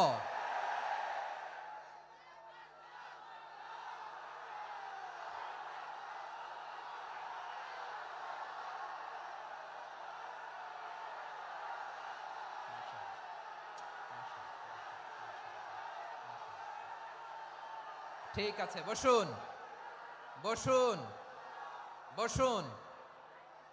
আল নাসু মাআদিন, মানুষ হচ্ছে খনি, এই খনির যত্ন নিতে হবে। আমার মা বাবা যারা এসেছেন, আপনার ছেলে মেয়ের যত্ন নেন। আপনার ছেলের মধ্যে যে কি পটেনশিয়াল আপনি জানেন না। আপনার এই ছোট্ট অবুজ ছেলেটাই আগামী দিনের শায়েখ আহমদুল্লাহ হবে। আপনার হেফজখানায় পড়া ওই ছোট্ট ছেলেটাই আগামী দিনের আল্লামা মামুনুল হক হবে। আপনার ওই ছেলেটা আমির হামজা হবে, আব্দুল হাই সাইফুল্লাহ হবে। এভাবে বড় বড় আলেম হবে, তারা যুগশ্রেষ্ঠ আলেম হবে। সেই একদিন এই বাংলাদেশের পার্লামেন্টে যে বক্তব্য দিয়ে যশোরের পক্ষে কথা বলবে। আপনি জানেন না, কাউকে ছোট করবেন না আপনি, ওর কনফিডেন্স আপনি কমাবেন না, আপনি কমাতে পারেন না। প্যান্ডেলে আমার যে মা বোনেরা আছেন, ছেলে মেয়েদেরকে কখনো ছোট করে কথা বলবেন না। ও যে কোথায় যাবে আপনি জানেন না, আপনি মা হয়ে তাকে সাহস দিবেন, তার কল্পনার জগৎটাকে সাজাতে তাকে উৎসাহিত করবেন, ঠিক কিনা বলেন? আর আমার প্যান্ডেলের আমার প্রিয় শ্রদ্ধাশীলা মায়েরা বোনেরা, আপনারা তো আরো দামি সম্পদ। বিশ্বনবী বলেন আর দুনিয়া কুল্লুহা মাতা। আল্লাহ আল্লাহ আল্লাহ, বিশ্বনবীর কথার ওজন দেখেন। আর দুনিয়া কুল্লুহা মাতা ওয়া খায়রু মাতা'আদ দুনিয়াল মারআতুস সালিহা। বিশ্বনবী বলেন দুনিয়ায় যা দেখো সব আল্লাহর দেওয়া অ্যাসেট, মানে সম্পদ। আর এত অ্যাসেটের ভিড়ে সবচাইতে শ্রেষ্ঠ সম্পদ হচ্ছে নেককার নারী। সুবহানাল্লাহ। ভাইয়েরা বোনের সাথে খারাপ আচরণ করো না, সন্তান মায়ের সাথে খারাপ আচরণ করো না। আমাদের মায়েরা আমাদের asset, they are our priceless asset. কারণ এই মায়েদের পেটে এসেছে আল্লাহর ওলিরা, এই মায়েদের পেটে এসেছে খান জাহান আলী, এই মায়ের পেটে এসেছে শাহজালাল ইয়ামানি, এই মায়ের পেটে এসেছে আল্লাহর সব নবীরা। নাকি নবীরা আকাশ থেকে ধপ করে জমিনে নেমে আসছে? মায়ের পেটে আসছে। এই মায়ের পেটগুলো খনি। আমার সম্মানিতা মায়েরা বোনেরা, নিজেকে ইসলাম দিয়ে সাজান, নিজেকে ইসলাম দিয়ে সাজান, নিজেকে পবিত্র রাখুন, নিজের আব্রু ইমান ইজ্জতের হেফাজত করুন, কোরআন পড়ুন, সুন্নাহ পড়ুন। আপনি জানেন না আপনার গর্ভে কে আসছে, কোন ক্ষণজন্মা পুরুষকে আল্লাহ তাআলা আপনার গর্ভে পাঠাবে আপনি জানেন না। মায়েরা নিজেদেরকে পবিত্র রাখুন, ইসলাম চর্চা করুন, কোরআন চর্চা করুন, নৈতিকতা দিয়ে নিজেকে সাজান। যশোরের জেনজি, নিজেদেরকে প্রস্তুত রাখো আগামীর বাংলাদেশের জন্য। নৈতিকতা, মোরালিটি, ভ্যালিউজ দিয়ে নিজেকে সাজাও, ইসলাম দিয়ে নিজেকে সাজাও। কারণ আগামীর বাংলাদেশ ইসলামের বাংলাদেশ। বাংলাদেশের আসল পরিচয় ইসলাম। বাংলাদেশের আসল পরিচয় কি? সবাই বলে না। বাংলাদেশের আসল পরিচয় কি? এই ইসলাম নিয়ে আমরা সংসদ ভবন সাজাবো, রাজি আছি না নাই? শেকড় ভুলে যাওয়া যাবে না। আমরা ধাপে ধাপে শারিয়া আইনের দিকে যাব ইনশাআল্লাহ, কিন্তু জঙ্গিবাদ দিয়ে নয়, কট্টরপন্থা দিয়ে নয়। আমরা ইন্টেলেকচুয়ালি গ্রাজুয়ালি ধাপে ধাপে শারিয়া আইনের দিকে মুভ করব ইনশাআল্লাহ। বলো লিল্লাহি তাকবীর। এদেশের আসল পরিচয় সবাই বলে না, আওয়াজ করে, এদেশের আসল পরিচয়। এদেশে আজান শুনে সূর্য ওঠে শহর গ্রামে, এদেশে আজান শুনে সূর্য ডোবে সন্ধ্যা নামে, এদেশে সকল কাজে সবাই বলে বিসমিল্লাহ, এদেশে ভালো কিছু দেখে শুনে হাসি মুখে সবাই বলে মাশা আল্লাহ। সুবহানাল্লাহ সুবহানাল্লাহ সুবহানাল্লাহ সুবহানাল্লাহ সুবহানাল্লাহ সুবহানাল্লাহ সুবহানাল্লাহ সুবহানাল্লাহ। ও নবীন তরুণ তোমার কিসের এত ভয়, জেনে রেখো বাংলাদেশের আসল পরিচয়। বাংলাদেশের আসল পরিচয় ইসলাম। আওয়াজ তুলে বলো, আসল পরিচয় কি? এদেশে পরস্পরে দেখা হলে দেয় সালাম, এদেশে আমজনতার হৃদয় জুড়ে পাক্কালাম, ঠিক কি না? এদেশে বিপদ এলে সর্বজনে সর্বক্ষণে দোয়া পড়ে ইন্না লিল্লাহ সুবহানাল্লাহ সুবহানাল্লাহ সুবহানাল্লাহ সুবহানাল্লাহ। এদেশে আজান শুনে সূর্য ওঠে শহর গ্রামে, এদেশে আজান শুনে সূর্য ডোবে সন্ধ্যা নামে, এদেশে সকল কাজে সবাই বলে বিসমিল্লাহ, এদেশে ভালো কিছু দেখে শুনে হাসি মুখে সবাই বলে মাশা আল্লাহ সুবহানাল্লাহ। আওয়াজ করে সুবহানাল্লাহ সুবহানাল্লাহ সুবহানাল্লাহ সুবহানাল্লাহ। সবাই একসাথে সুবহানাল্লাহ সুবহানাল্লাহ সুবহানাল্লাহ সুবহানাল্লাহ। এদেশের আসল পরিচয় কি? আওয়াজ করে বলতে ভয় লাগে। এদেশের আসল পরিচয় কি? ইসলাম দিয়ে আমাদের সংসদ ভবন চলুক, আমরা চাই কি চাই না? বঙ্গভবনে লা ইলাহা ইল্লাল্লাহর পতাকা উড়ুক, আমরা চাই কি চাই না? প্রতিটি জেলা অফিসে, ডিসি অফিসে লা ইলাহার পতাকা ঝুলুক, আমরা চাই কি চাই না? কারা কারা চাই হাত তুলে আল্লাহরে দেখায়।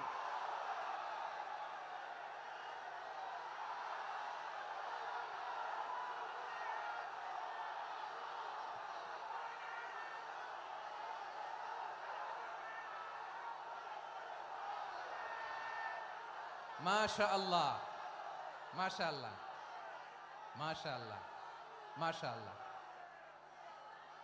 যশোর, আওয়াজ করে বলো, ভালো মানুষ না খারাপ মানুষ? বুঝে বলছো তো? মানুষ ভালো হলে যে কত ভালো।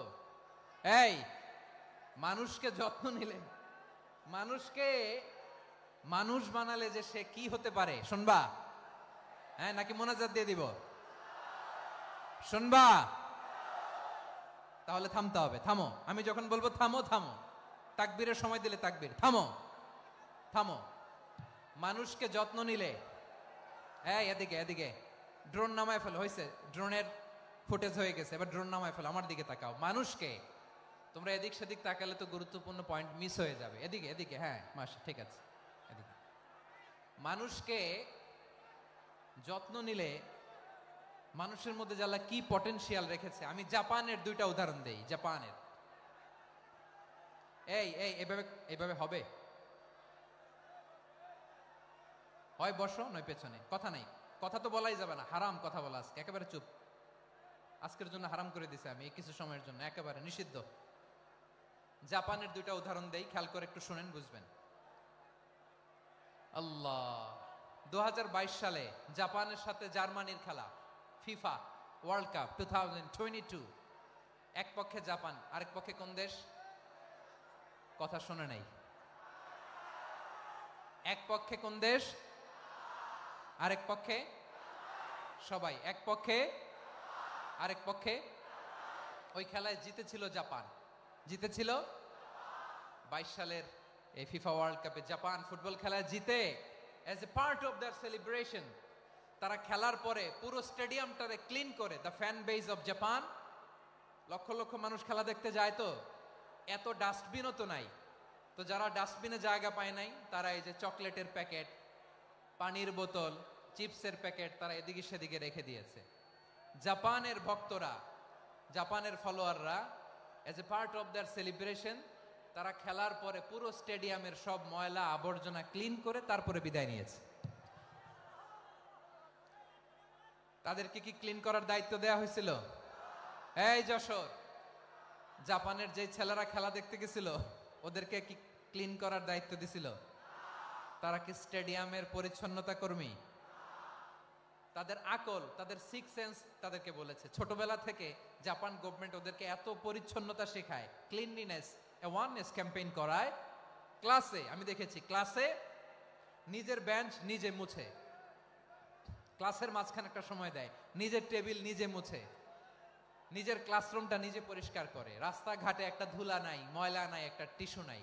খেলার পরে গোটা বিশ্বকে তাক লাগিয়ে দিয়েছে। জাপানের ফ্যানরা সবার রেখে যাওয়া গার্বেজ, টিস্যু, বোতল পরিষ্কার করে তারপরে স্টেডিয়াম থেকে বিদায় নিয়েছে। আমরা কেন এমন হইতে পারলাম না? আমরা কেন এমন হইতে পারলাম না? জাপানের যারা এগুলো করছে ওদের তিনটা করে চোখ না? চোখ তো তিনটা জাপানা লাগো, জাপানা লাগো। হাত তো চারটা, কান তো ছয়টা। হ্যাঁ, নাকি আমার মতো দুই হাত দুই কানওয়ালা মানুষ? চোখে দেখলে ওটা মানুষ না। চিন্তা করছেন? তার মানে জাপানিজদেরকে যে গ্রুমিং করে শিখানোর মাধ্যমে পরিচ্ছন্ন বানানো গেছে, ওরা যেমনি মানুষ আমরাও মানুষ। আমাদের সন্তানদেরকে শেখালে তারাও পারবে, পারবে কিনা? 2 নম্বর উদাহরণ বলি। চট্টগ্রাম ফেনীতে যারা গিয়েছেন, মেঘনা গোমতী ব্রিজ প্রকল্প নাম শুনছেন? মেঘনা একটা ব্রিজ পার হওয়া লাগে। এই মেঘনা গোমতী, এখানে 3টা ব্রিজ কাঁচপুর সহ, এই 3টা ব্রিজের নির্মাণ কাজ, রেনোভেশনের কাজ দেয়া হয়েছিল জাপানের একটা কোম্পানিকে। কাকে? জাপানের কোম্পানি। নির্মাণ শেষে 738 কোটি টাকা বেঁচে গেছিল, এটা গভর্নমেন্টের হাতে দিয়ে তারা বিদায় নিয়েছে। কত টাকা? 738 কোটি টাকা। যত প্রাক্কলিত ব্যয় নির্ধারণ করা হয়েছে সব টাকা সরকার, তৎকালীন সরকার 2019-এর সরকার, কারা ছিল তো জানেন? এই 2019-এর সরকার তাদেরকে দিয়েছে। তারা রিনোভেশন নির্মাণ শেষে 738 কোটি টাকা অতিরিক্ত বেঁচে গেছিল, এটা আবার গভর্নমেন্টের হাতে বুঝাই দিয়ে তারা বিদায় নিচ্ছে। আমরা কেন এমন হইতে পারলাম না? জাপানের ওরাও মানুষ, আমরাও মানুষ। তার মানে মানুষে মানুষে পার্থক্য আছে না নাই? আচ্ছা, জাপানের 2টা উদাহরণ দিলাম, এবার আমার দেশের 2টা উদাহরণ দিব না? বাংলাদেশের 2টা উদাহরণ দিই। 1 নম্বর উদাহরণ, গত সপ্তাহে আপনারা জানেন কক্সবাজার আমার একটা প্রোগ্রাম ছিল, তো হেলিকপ্টারে গিয়েছিলাম। ফেনী জেলা যখন পার হচ্ছি আমি দেখলাম 3টা উইন্ডমিল। উইন্ডমিল চিনেন তো? বিশাল পিলার, 3টা 4টা পাখা থাকে। বায়ু বিদ্যুৎ কেন্দ্র, বাংলাদেশের প্রথম বায়ু বিদ্যুৎ কেন্দ্র এটা। মুহুরী প্রজেক্ট বলে এটার, সম্ভবত মুহুরী প্রজেক্ট। তো সাগরের বাতাসের ঝাপটায় এটা ঘুরে এনার্জি হয়, ইলেকট্রিসিটি উৎপাদন হয়। তো আমি পাইলটকে বললাম, ভাই এগুলো থেকে কেমন ইলেকট্রিসিটি উৎপাদন হয়? কয় হুজুর একটুও হয় না, কিছুই হয় না। কিছুই হয় না মানে? বলে হুজুর বাংলাদেশে যত উইন্ডমিল আছে এটার পাখা একটাও ঘুরে না। আল্লাহ, বলেন কি? তাহলে যে কোটি কোটি টাকা ব্যয় করে যে উইন্ডমিল, কয় হুজুর ভিতরে ফিটফাট, উপরে ফিটফাট, ভিতরে সদরঘাট। তার মানে কোটি কোটি টাকা দিয়ে এই উইন্ডমিল বানায়, এখানে কিছু নাই। দুর্নীতির আড্ডাখানা, আখড়াখানা বাংলাদেশ, ঠিক কিনা বলেন? হায় রে, জাপানিজরাও মানুষ, আমরাও মানুষ। আমার এক নিকটাত্মীয় সরকারি চাকরিজীবী, উনি আমাকে বললেন, বাংলাদেশের আরেকটা উদাহরণ দেই। উনি আমাকে বললেন যে প্রতি বছর আমাদের অফিসের ফার্নিচার চেঞ্জ করে। আমি বললাম প্রতি বছর ফার্নিচার চেঞ্জ করে কেন? বলে যে ফার্নিচার নতুন পারচেজ করলেই তো ওইখানে টাকা, নতুন কিনতে পারলেই টাকা, নতুন উন্নয়নের সবক শোনাতে পারলেই টাকা। প্রথম আলোর রিপোর্ট, কি আলো? প্রথম আলোর রিপোর্ট, গত 15 বছরে উন্নয়নের নামে লুটপাট হয়েছে প্রায় 3.25 লাখ কোটি টাকা। কার রিপোর্ট? আমাদের বানানো কথা? প্রথম আলোর রিপোর্ট। গত 15 বছরে কারা ছিল জানেন তো? হ্যাঁ, শুধু ওনাদেরকেই দোষ দিয়ে লাভ নাই। স্বাধীনতার পর থেকে শুধু শাসকের হাত বদল হয়েছে, আমরা কিছু পাই নাই, ঠিক কিনা বলেন? শুধু ওনাদের দোষ দিয়ে কি লাভ? একদল খাইছে, আরেক দল খাওয়ার জন্য রেডি হয়ে আছে। আমরা এরকম চাই না। আমরা চাই স্বাধীন সার্বভৌম বাংলাদেশ। আমরা চাই দুর্নীতিমুক্ত বাংলাদেশ। আমি নিউজটা যে কতবার বললাম, এটা কি সম্ভব? 3.25 লাখ কোটি টাকা লুটপাট, মানে লুটপাট করতে করতে এদেশের জনগণকে ফুটপাতে বসায় দিচ্ছে। প্রিয় ভাইয়েরা, তাহলে জাপানের মানুষও মানুষ, আমরাও মানুষ। সিদ্ধান্ত আপনার, কোন মানুষ হবেন, ভালো মানুষ না খারাপ মানুষ? আজকের আলোচনার বিষয় হচ্ছে মানব সম্পদের উন্নয়ন, human resource development. It's a process to increase the capacity of knowledge, skill, capacity of the people of a country. একটা দেশের মানুষের জ্ঞান, তাদের দক্ষতা কি করে বাড়ানো যায়, বাড়িয়ে দেশের উন্নয়ন করানো যায়, এটাই হচ্ছে মানব সম্পদ উন্নয়নের মূল কথা। তাহলে মানব সম্পদ হচ্ছে একটা দেশের সবচাইতে শক্তিশালী পুঁজি। প্রাকৃতিক সম্পদ, খনিজ সম্পদের চেয়েও দামি হচ্ছে মানব সম্পদ। আমার প্রিয় যশোর, প্রাকৃতিক সম্পদ, খনিজ সম্পদের চেয়ে দামি সম্পদ কি সম্পদ? আল্লাহ তাআলা দয়া করে আমাদেরকে এই মানব সম্পদ দিয়েছেন। আসুন আমাদের এই মানুষগুলোকে আমরা সোনার মানুষ বানাই। রাজি আছেন তো সবাই? রাজি আছেন? মানুষ পারে না এমন কোনো কিছু নাই, চাইলে সব পারে। এজন্য মানুষকে তারবিয়া দিতে হবে, যথাযথভাবে তাদেরকে গড়তে হবে। আসুন আমরা সিরাতের আয়নায় বিশ্বনবীর জীবনী থেকে দেখি তিনি কিভাবে হিউম্যান রিসোর্সকে ম্যানেজ করতেন। যদি আপনাদের সময় হয়, দু একটা উদাহরণ দিয়ে আজকে আমি আমার আলোচনার বিদায় নিব। হবে সময় হবে কয়েক মিনিট? হ্যাঁ, শান্ত থাকবেন তো? শান্ত থাকবা? হ্যাঁ, ঠিক আছে। এই ধাক্কার মধ্যে ঢুকছে, এবার মজা বুঝতেছো তো? হ্যাঁ, মানা করছিলাম না? ঠিক আছে, টের পাও। হ্যাঁ, ঠিক আছে। যে আওয়াজ করবে আমি ওকে দেখতেছি, কে কে আওয়াজ করে দেখতেছি। শেষ কথা, শেষের দিকে চলে আসছি। বিষ্ণু ইসলাম কিভাবে হিউম্যান রিসোর্সকে ম্যানেজ করতেন, মজার কথা আছে কয়েকটা, বলে বিদায় নিব। বিশ্বনবী কিভাবে এই মানব সম্পদকে ম্যানেজ করতেন? বিশ্বনবী, he was a very good talent hunter, চৌকস ট্যালেন্ট হান্টার ছিল। কার মধ্যে কি ট্যালেন্ট আছে দেখলেই বুঝে ফেলতেন। সুবহানাল্লাহ পড়বেন না? কি নবী আমরা পেয়েছি! He was a very good talent hunter. আমার নবী, তিনি চৌকস ট্যালেন্ট হান্টার ছিলেন। কার মধ্যে কি প্রতিভা বের করতেন, ওই প্রতিভাকে ইসলামের কল্যাণে কাজে লাগাতেন। সুবহানাল্লাহ বলেন। যাকে যেই জায়গায় সেট করলে ভালো হবে তাকে ওই জায়গায় সেট করতেন। কয়েকজন সাহাবীর জীবনী শোনাই।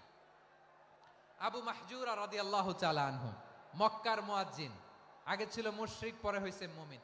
উনি কিভাবে মুমিন হইলেন এই ঘটনাটা একটু আপনাদের শোনাতে চাই। তা আপনাদের তো সময় নাই হাতে। হ্যাঁ, সময় আছে? এই জেনজি শেষ করে দিল আজকের প্রোগ্রামটা। 1 ঘন্টা ধাক্কা ধাক্কি করে কেমনে দাঁড়ায় আছে আমি বুঝলাম না।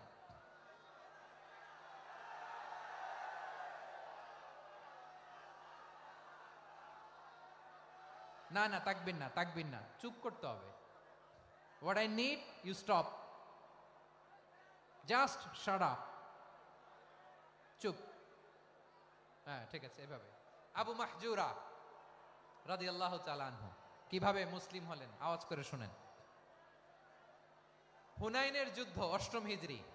বিষ্ণু ইসলাম হুনাইনের যুদ্ধ শেষে ফিরতেছেন, পথিমধ্যে বেলাল রাদিয়াল্লাহু তাআলা আনহু, এই যে আবার কথা, আই রে আল্লাহ রে, এখানে ধাক্কা ধাক্কি কেন? চলে যাও, পেছনে যাও, যাও পেছনে যাও। কি আজীব তামাশা! যেখানে যায় এখানে ধাক্কা ধাক্কি, মারামারি, গায়ের উপরে, কাঁধের উপরে, শাউটিং। অনেক গুরুত্বপূর্ণ কথা পয়েন্ট করে নিয়ে আসে যে বলবো, এই শাউট করার কারণে প্রোগ্রামটাই নষ্ট করে দেয়। আসছে আমার ভালোবাসা দেখাইতে, প্রোগ্রামটাই শেষ করে দিয়ে চলে যায়। স্টপ। আবার কথা বল, স্টপ। হুনাইনের যুদ্ধে 8ম হিজরি। কত হিজরি? সবাই বলেন না একটু, কত হিজরি? অষ্টম হিজরিতে হুনাইনের যুদ্ধে রাসূল সাল্লাল্লাহু আলাইহি ওয়াসাল্লাম ফিরে আসতেছেন মদিনায়। পথিমধ্যে বেলাল রাদিয়াল্লাহু তাআলা আনহু আজান দিচ্ছেন। কি দিচ্ছেন? তো পাশে ছিল মুশরিকদের একটা পল্লী, কিছু মুশরিক তরুণ, কিছু অমুসলিম কিশোর, তারা আজানকে ব্যঙ্গ করতেছে। আমাদের বাংলায় মুখ ভেঙ্গানো বলে আর কি। বেলাল রাদিয়াল্লাহু তাআলা আনহু আজান দিচ্ছেন, ওই বাচ্চাগুলো মুশরিক, তো ওরা আজানকে ব্যঙ্গ করতেছে, বিকৃতি করে ওরাও আজান দিচ্ছে। উদ্দেশ্য হচ্ছে আজানকে নিয়ে ঠাট্টা করা। উদ্দেশ্য কি? ঠাট্টা করা। ব্যাপারটা মনে কষ্ট পাওয়ার মতো ব্যাপার না? কিন্তু বিশ্বনবী ওইখানে দেখেন কি খুঁজলেন। বিশ্বনবী খেয়াল করলেন অমুসলিম কিশোরদের মধ্যে থেকে একটা কিশোরের গলাটা বড় দরাজ গলা, কণ্ঠটা বড় সুন্দর। খেয়াল করে দেখলেন যে কিছু কিশোর বেলালের আজানকে ব্যঙ্গ করে, বিকৃতি করে, কিন্তু একজনের কণ্ঠ দেখতে পাচ্ছেন না এত দূরে, কিন্তু কণ্ঠটা বড় সুন্দর, দরাজ গলা। বিশ্বনবী সাহাবীদেরকে বললেন, ধরো এগুলারে, ধরো। সবগুলারে ধরে বিশ্বনবীর সামনে আনা হলো। ওরা হাঁটু গেড়ে বসলো। বিশ্বনবী বললেন, তোমাদের মধ্যে কে যেন ব্যঙ্গ করে আজান দিচ্ছিল, তার গলাটা বড় উঁচু, গলার বেসটা বড় মজবুত, মেলোডিয়াস, সুমধুর কণ্ঠ। কে? আবু মাহজুরা বলে, আমার বন্ধুরা সবাই আমার দিকে আঙ্গুল দেখায়, আমি পড়ে গেছি বিপদে। রাসূল সাল্লাল্লাহু আলাইহি ওয়াসাল্লাম বাকি অমুসলিম তরুণদেরকে ছেড়ে দিলেন, বললেন তোমরা যাও। এবার আবু মাহজুরারে পাইছে। আবু মাহজুরার চুলের মধ্যে হাত দিলেন বিশ্বনবী, মাথায় হাত দিয়ে বললেন, এবার আজান দাও দেখি। আবু মাহজুরা বলে, আমি তো আজান দিতে জানি না, কারণ আমি তো বেলালেরটা শুইনা দিছি, আমার তো মুখস্থ নাই, আমি তো আজান দিতে জানি না। বিশ্বনবী বললেন, জানো না? তাহলে আসো, আমি তোমারে শিখাই দেই। সুবহানাল্লাহ পড়ে। আবু মাহজুরা হাঁটু গেড়ে বসে, বিশ্বনবীর মোবারক হাত আবু মাহজুরার চুলের মধ্যে। বিশ্বনবী আজানের মুআল্লিম আবু মাহজুরাকে বলতেছে, ঠিক আছে তোমারে শিখাই দিচ্ছি, আমি যা যা বলবো আমার সাথে সাথে বলো, পারবা? আবু মাহজুরা বলে, পারবো। বিশ্বনবী আজান দিচ্ছেন, মাথায় হাত দিয়ে, আল্লাহু আকবার,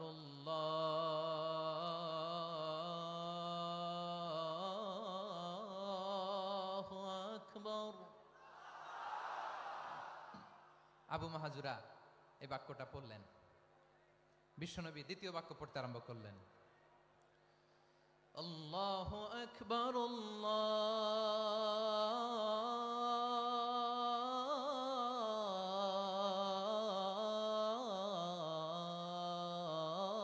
আল্লাহু আকবার। আবু মাহজুরা এই বাক্যটা বললেন। বিশ্বনবী আবু মাহজুরার মাথার মধ্যে হাত দিয়ে তৃতীয় বাক্য বললেন, আশহাদু আল্লা ইলাহা ইল্লাল্লাহ।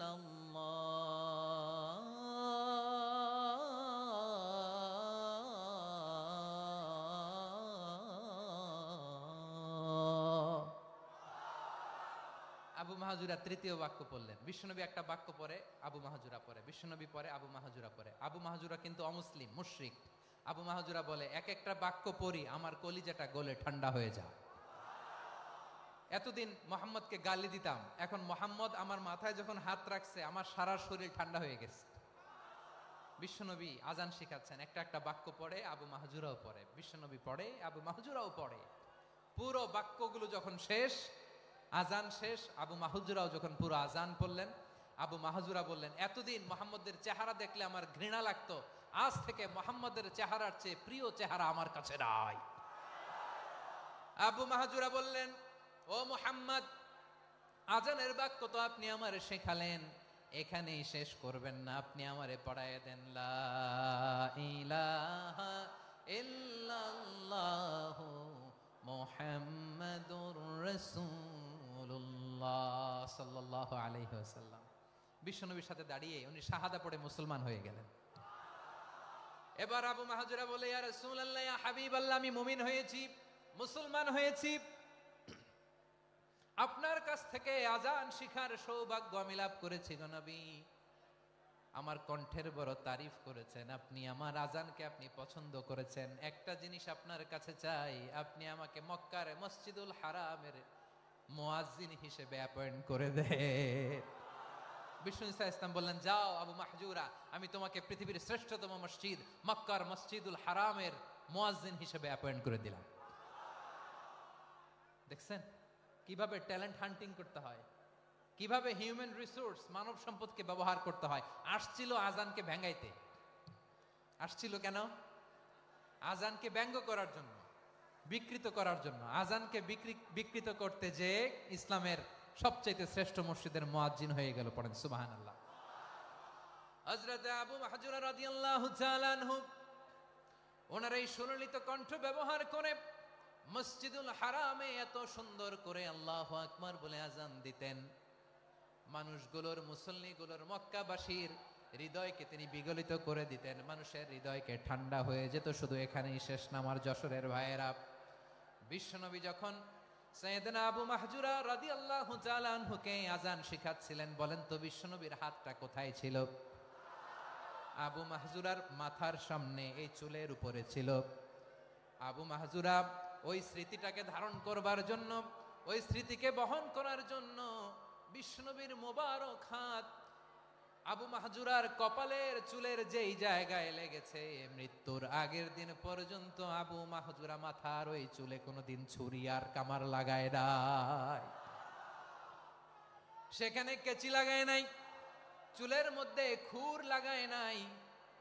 আবু মাহজুরা ডান দিকের চুল কাটতো, বাম দিকের চুল কাটতো, পেছনের চুল কাটতো, সামনের চুল কাটতো না।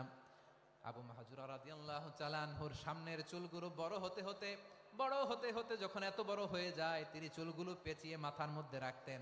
তারপরে তিনি পাগড়ি পরতেন। সবাই জিজ্ঞেস করতো, আবু মাহজুরা এটা আবার কেমন স্টাইল? দেখতে তোমারে কি বিদঘুটে লাগে? কেমন অড লাগে? কেমন খারাপ দেখা যায়? মক্কায় এমন কোন মানুষ তো দেখি নাই, ডানে চুল কাটে, বায়ে চুল কাটে, পেছনে চুল কাটে, সামনে কাটে না। ওরে আবু মাহজুরা, কেমন দেখা যায় তোমারে? তুমি সামনের চুল কাটো না কেন? আবু মাহজুরা বলে, আমি হাঁটু গেড়ে পেয়ারা নবীর সামনে বসেছিলাম, আমার এই মাথার চুলের মধ্যে মুবারক হাত লাগিয়ে বিশ্বনবী নিজে আমাকে আজানের প্রতিটা বাক্য শিক্ষা দিয়েছেন। বিশ্বনবীর মোবারক হাত, পবিত্র হাত আমার মাথার চুলের যেই জায়গায় লেগেছে, আমি চাই ওই চুলগুলা নিয়ে আমি আমার কবরের ভিতরে যাব। সাইয়েদনা আবু মাহজুরা রাদিয়াল্লাহু তাআলা আনহু ইন্তেকালের আগের পর্যন্ত মাথার সামনের চুলগুলা কাটে নাই। মাথার সামনের চুল তিনি কাটেন নাই। সুবহানাল্লাহি বিহামদি। কেমন ভালোবাসতেন বিশ্বনবী সাহাবীদেরকে, সাহাবারা কেমন ভালোবাসতেন বিশ্বনবীকে। সামনের চুলগুলো বড় হতে হতে এত বড় ছিল, পেঁচিয়ে রেখে পাগড়ি পরতেন, কাটতেন না। নবীর হাত লেগেছিল। সুবহানাল্লাহ পড়েন। তাহলে হোয়াট ইজ দ্য লেসন?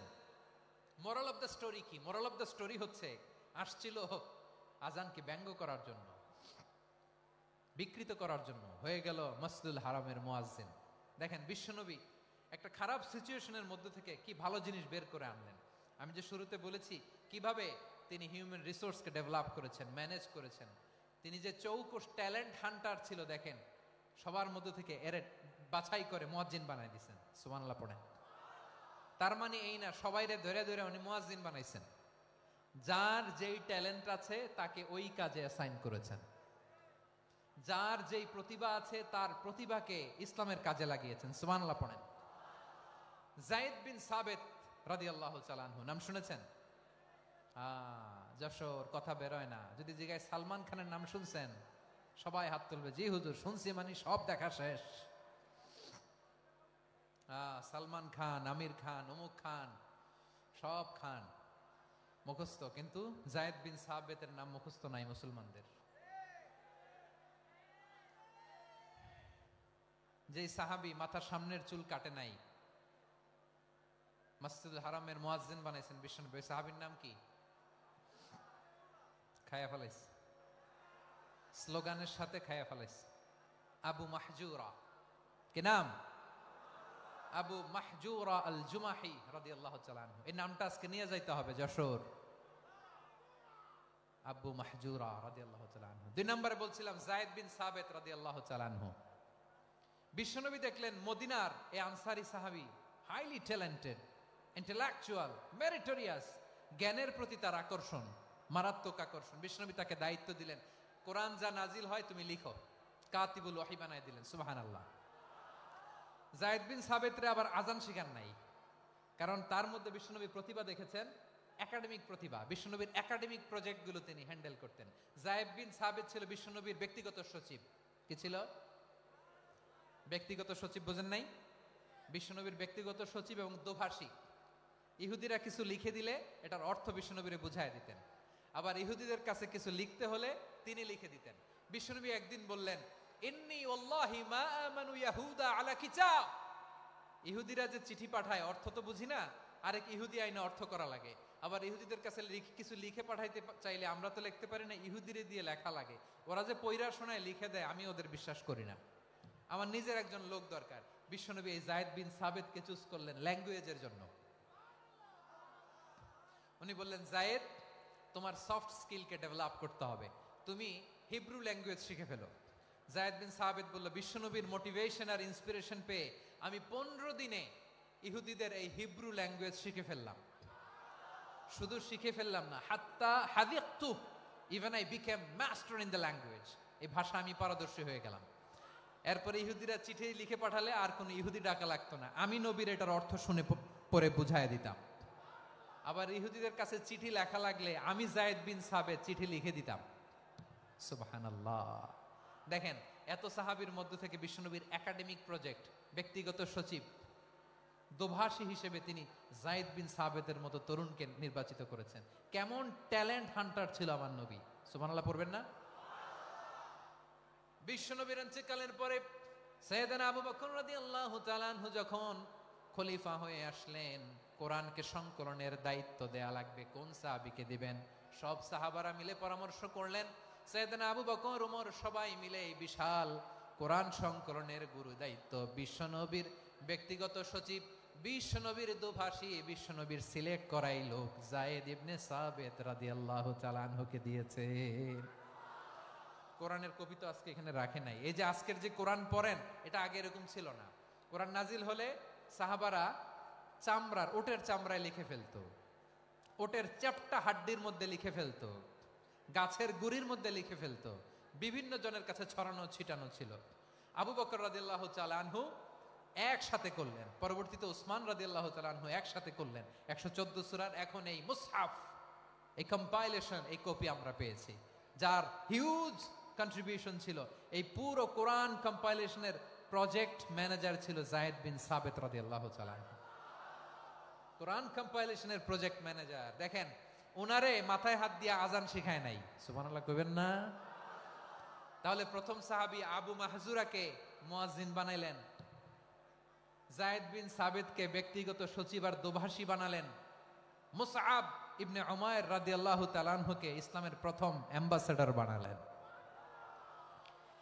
তাহলে তৃতীয় নাম্বার একজন সাহাবীর নাম বলছি, মুসআব ইবনে উমাইর। মুসআব কি নাম? নামটা কেমন লাগে?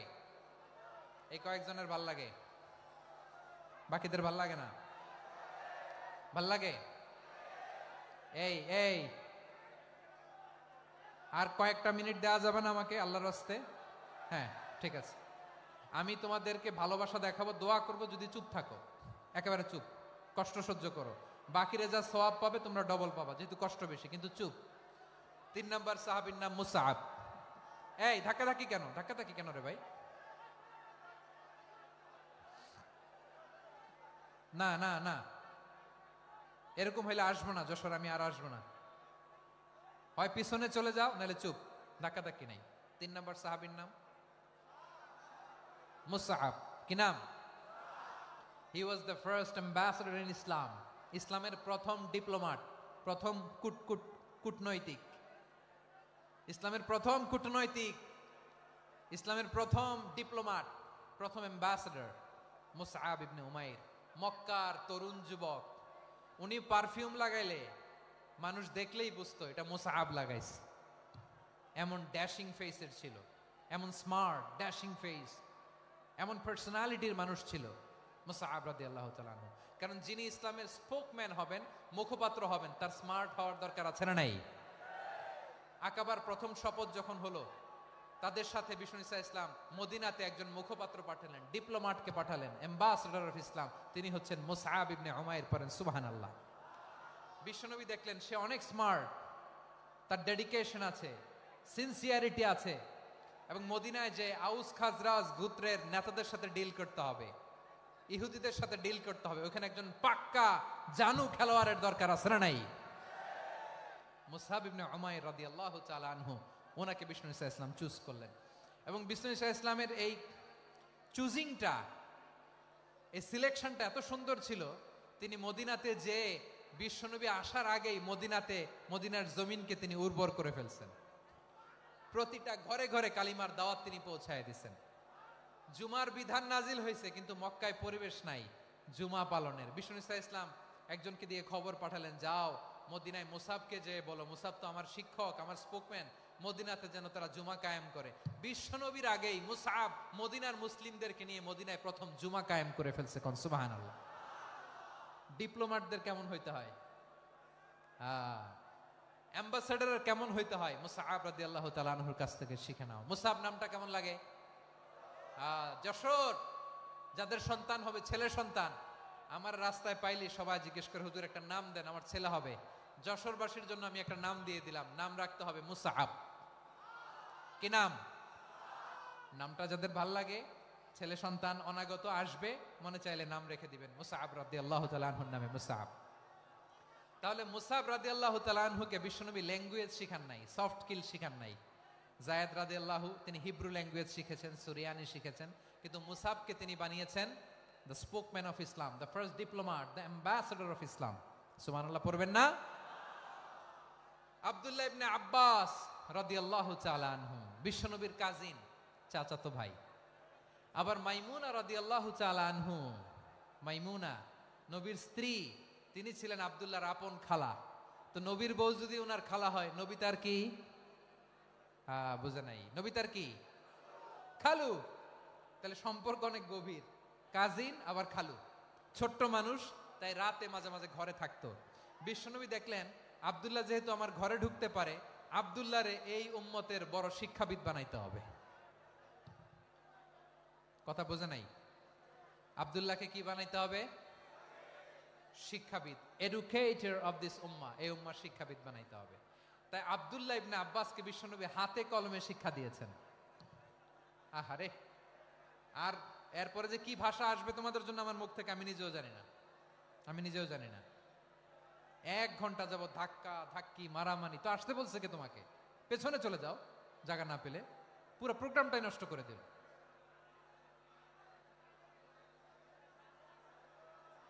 জি, আমার দিকে তাকান, আমি শেষ করে দিচ্ছি। হবে না, ইন্টেলেকচুয়াল আলোচনা এখানে হবে না, আমি বুঝতে পারছি, আমি শেষ করে দিচ্ছি। আব্দুল্লাহ ইবনে আব্বাস রাদিয়াল্লাহু তাআলা আনহু, মনোযোগ দিয়ে কয়েকটা মিনিট শুনুন, আমি এখনই শেষ করে দিচ্ছি, এরপর আওয়াজ করবে। এই যে এগুলো কি আমি বুঝলাম না। আমি বললাম না সব করা যাবে, বসে যাও, শুয়ে যাও, চলে যাও, আওয়াজ করা যাবে না। অন্যকে বসো এটাও বলার দরকার নাই, জাস্ট এদিকে তাকাও। আল্লাহ। আব্দুল্লাহ ইবনে আব্বাস রাদিয়াল্লাহু তাআলা আনহু, ওনাকে বিশ্বনবী হাতে কলমে শিক্ষা দিয়েছেন, যেহেতু উম্মতের শিক্ষাবিদ হবেন, এডুকেটর হবেন।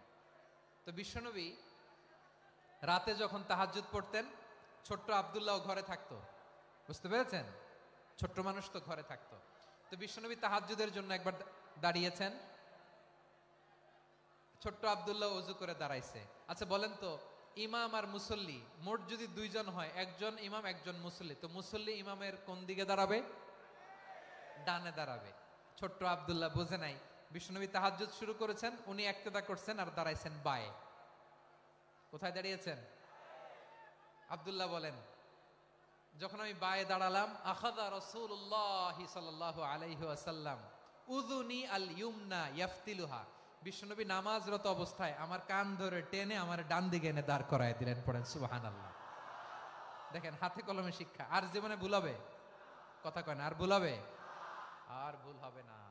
এভাবে বিশ্বনবীর অনেক সঙ্গ পেয়েছেন, সফর করেছেন, একই বাহনে বসেছেন, এক বাহনে বসে লম্বা নাসিহত করেছেন, বলেছেন, ইয়া গোলাম ইহফাজিল্লাহ ইয়াহফাজকা, ইহফাজিল্লাহ তাজিদহু তুজাহাক, ইযা সাআলতা ফাসআলিল্লাহ ওয়া ইযা ইসতাআনতা ফাসতাইন বিল্লাহ। আল্লাহর বিধান মানো, আল্লাহর বিধান রক্ষা করো, আল্লাহ তোমায় রক্ষা করবে। আব্দুল্লাহ, চাইতে হলে আল্লাহর কাছে চাও, সাহায্য চাইতে হলে আল্লাহর কাছে সাহায্য চাও। মনে রাখো, গোটা বিশ্বের সবাই যদি তোমার সাহায্য করতে চায়, ততটুকুই করতে পারবে যতটুকু আল্লাহ তোমার নসিবে রেখেছে। গোটা বিশ্ব যদি তোমার বিরুদ্ধে ষড়যন্ত্রে দাঁড়িয়ে যায়, ক্ষতি ততটুকু করতে পারবে যতটুকু তোমার জন্য বরাদ্দ আছে। এর বাইরে কিছু করতে পারবে না। আওয়াজ করে বলেন ঠিক কিনা? এভাবে হাতে কলমে শিখিয়েছেন। বিশ্বনবী সঙ্গ পেয়েছেন, উনাকে বিষ্ণু ইসলাম শিক্ষাবিদ, এডুকেটর অফ দিস উম্মাহ হিসেবে সিলেক্ট করেছেন, হাতে কলমে শিখিয়েছেন। বিশ্বনবী একবার প্রকৃতির ডাকে সাড়া দিয়ে এসেছেন। এখন কি করতে হবে? নামাজের জন্য অজু করতে হবে। বিশ্বনবী এসেই দেখেন অজুর বদনায় পানি ভরা, খুশি হয়ে গেলেন। বললেন, কে রেখেছে পানি? একজন বলল, আব্দুল্লাহ রেখেছে। বিশ্বনবী অত্যন্ত খুশি হলেন। খুশি হয়ে একটা দোয়া করলেন, বললেন, আল্লাহুম্মা ফাক্কিহু ফিদ্দীন ওয়া আল্লিমহু তা'ওয়ীল। আল্লাহ, তুমি আব্দুল্লাহকে দ্বীনের বুঝ দিও আর কোরআনের তাফসীর শিক্ষা দিও। বিশ্বনবীর এই দোয়া এমন লাগছে, উনি রাইসুল মুফাসসিরিন, এই পৃথিবীতে যত মুফাসসির ছিল, যত মুফাসসির আসবে, সকল মুফাসসিরের সম্রাট হিসেবে স্বীকৃত হয়েছেন আব্দুল্লাহ ইবনে আব্বাস। বিশ্বনবী ওনারে আজান শিখান নাই, বিশ্বনবী ওনারে ল্যাঙ্গুয়েজ শিখান নাই, বিশ্বনবী ওনারে অ্যাম্বাসাডর বানান নাই, হাতে কলমে শিক্ষা দিয়েছেন। ছোট্ট মানুষ, বিশ্বনবী ইন্তেকাল করলেন। আবু বকরের সময় গেল, ওমরে ফারুকের খেলাফত, তখনও তিনি তরুণ। ওমরে ফারুক রাদিয়াল্লাহু তাআলা আনহু ওনার ক্যাবিনেট মিনিস্ট্রির বৈঠকে এই আব্দুল্লাহ ইবনে আব্বাসকে পাশ দিয়ে বসায় রাখতেন। বয়স্ক সাহাবারা এটা পছন্দ করতো না। তারা বলতো, ঘটনা কি? আব্দুল্লাহর মতো ছেলে নাতি আমাদের আছে, এরা কেন রাখে ওমরে ফারুক? ওমরে ফারুক এটা টের পেলেন। তিনি বুঝতে পারলেন যে ক্যাবিনেট মেম্বাররা এটা পছন্দ করে না, ছোট্ট আব্দুল্লাহরা কেন রাখি, কেন যে রাখি, এটা একদিন বুঝাবো। একদিন মিটিং এ তিনি সবাইকে বললেন, ইদা জাআ নাসরুল্লাহি ওয়াল ফাতহ। এই আয়াত দ্বারা উদ্দেশ্য কি বলেন তো মুরব্বী সাহাবীরা? এক সাহাবী বলেন, এই সূরা দ্বারা উদ্দেশ্য, আল্লাহ বলেছেন আমাদেরকে বিভিন্ন ল্যান্ড, বিভিন্ন এলাকা বিজয় করতে হবে। ওমরে ফারুক বললেন, না, হয়নি। আরেকজন বললেন, বিজয় হওয়ার পর আমাদের বেশি বেশি আল্লাহর বরত্বের ঘোষণা দিতে হবে, এটা উদ্দেশ্য। ওমরে ফারুক বললেন, না, হয় নাই। যারা জিজ্ঞেস করেন কেউ পারে না। সব শেষে বিশ্বনবী ছোট্ট আব্দুল্লাহরে বলেন, আব্দুল্লাহ, ইদা জাআ নাসরুল্লাহি ওয়াল ফাতহ, এর দ্বারা উদ্দেশ্য কি বলতো? ছোট্ট আব্দুল্লাহ বলেন, হুয়া আজালু রাসূলিল্লাহ। এই আয়াত দ্বারা বিশ্বনবীর বিদায়কে উদ্দেশ্য নেওয়া হয়েছে। ওমরে ফারুক বললেন, হাযা হুয়া, এটাই তো সঠিক উত্তর, এটাই সঠিক তাফসীর এই আয়াতের। কারণ ইদা জাআ নাসরুল্লাহি ওয়াল ফাতহ, যখন আল্লাহর সাহায্য আর বিজয় আসবে, ওয়া রাআইতান নাসা ইয়াদখুলুনা ফি দীনিল্লাহি আফওয়াজা, আপনি দেখবেন দলে দলে, ঢলে ঢলে, বানের পানির মতো মানুষ ইসলামের দিকে ঢুকতেছে। ইসলামের বিজয় হয়েছে। তো ইসলামের বিজয়ের মিশন নিয়ে নবী আসছে। বিজয়ী যখন হয়ে গেছে, এখন তো নবীর বিদায় হবে। জোরে বলেন ঠিক কিনা? কোন সাহাবী এই সূক্ষ্ম কথাটা ধরতে পারে নাই, ওই আব্দুল্লাহ ছাড়া। আব্দুল্লাহ যখন উত্তর দিছে, সব সাহাবীদের টনক নড়েছে। এরপর থেকে কোনো ক্যাবিনেট মিটিং এ আর কোন সাহাবারা কোনো প্রশ্ন করে নাই। আওয়াজ করে পড়েন সুবহানাল্লাহ। বিশ্বনবী আব্দুল্লাহ ইবনে আব্বাসকে দ্য এডুকেটর অফ দ্য উম্মাহ, উম্মার শিক্ষাবিদ হিসেবে গ্রহণ করেছেন। আওয়াজ করে পড়তে হবে আল্লাহু আকবার। সাহাবীদের নামগুলো মনে থাকবে? এক নম্বরে আবু মাহজুরা, মুয়াজ্জিন বানাইছেন। যায়েদ ইবনে সাবিত, দোভাষী, ট্রান্সলেটর অফ প্রফেট, এবং তিনি ছিলেন বিশ্বনবীর ব্যক্তিগত সচিব। Musab ibn Umair, the first ambassador and diplomat of Islam. Abdullah ibn Abbas, এই উম্মার সবচেয়ে বড় এডুকেটর, শিক্ষাবিদ। আরেকজন ছিল আব্দুল্লাহ ইবনে মাসউদ রাদিয়াল্লাহু তাআলা। দুই আব্দুল্লাহ, আব্বাস গেল, আরেকজন হচ্ছে মাসউদ। মক্কার তরুণ, ছাগল পালতো মুশরিকের। বিশ্বনবী আর আবু বকর রাদিয়াল্লাহু তাআলা আনহু একবার গেলেন, যে দেখে এই তরুণ দাঁড়ায় আছে। বিশ্বনবী বলেন, আমি খুব ক্ষুধার্ত, তোমার কাছে কি দুধ আছে ছাগলের? আব্দুল্লাহ ইবনে মাসউদ বলে, আছে। ওয়ালাকিন আনা মুতামান, কিন্তু যে দুধ আছে এটা আমানতের, আমি দিতে পারবো না। বিশ্বনবী এইটা শুনেই তারে টার্গেট করে ফেলছে। আনা মুতামান, দুধ আছে, কিন্তু এটা আমার মালিকের, আমি তো দরদ দেখাই, আমার মালিকের দুধ, আপনি পথিক, আপনারা দিতে পারি না। বিশ্বনবী টার্গেট করে ফেলছেন, এরে আমার কাজে লাগাইতে হবে। বিশ্বনবী বলেন, আচ্ছা ঠিক আছে, দুধ দিও না, কিন্তু এমন ছাগি আছে কিনা যেই ছাগির সাথে কোনো ছাগলের মিলন হয় নাই, তার ওলানে দুধও আসে নাই, বাচ্চাও নাই, এরকম ছাগির থেকে যদি আমি দুধ খাই তাহলে তো সমস্যা নাই। বলতেছে, এরকম ছাগির থেকে দুধ খাইলে সমস্যা নাই, কারণ এরকম ছাগির ওলান থেকে দুধ আসবেও না। বলতেছে, ঠিক আছে, এরকম একটা ছাগি নিয়ে আসো। নিয়ে আসা হলো। বিশ্বনবী বিসমিল্লাহ বলে ওই ছাগির ওলানে হাত দিলেন। হাত দিতে দেরি, পুরো ওলানটা দুধে ভরে যেতে দেরি হয় না। বিশ্বনবী আর আবু বকর রাদিয়াল্লাহু তাআলা আনহু দহন করে পেট ভরে খেলেন। এই দৃশ্য আব্দুল্লাহ ইবনে মাসউদের হৃদয়ে দাগ কাটলো। এই মুজিজা দেখে তিনি বললেন, আশহাদু আল্লা ইলাহা ইল্লাল্লাহ ওয়া আশহাদু আন্না মুহাম্মাদুর রাসূলুল্লাহ। তিনি ষষ্ঠ মুসলিম ছিলেন, 6 নম্বর মুসলমান। ওনাকে টার্গেট করে বিশ্বনবী দেখলেন এমন ইন্টেলেকচুয়াল ব্রেন, উনি সূক্ষ্ম সূক্ষ্ম জিনিস বুঝে বেশি, ফিকহি জ্ঞান ওনার মধ্যে বেশি। বিশ্বনবী ওনাকে কোরআনের জ্ঞান শিক্ষা দিতে লাগলেন। উনি বিশ্বনবী সবার কাছে কোরআন শোনায়, কিন্তু বিশ্বনবী নিজে আব্দুল্লাহ ইবনে মাসউদের কাছ থেকে কোরআন শুনতো। বিশ্বনবী একবার বললেন, ইকরা আলাইয়া ইয়া মাসউদ।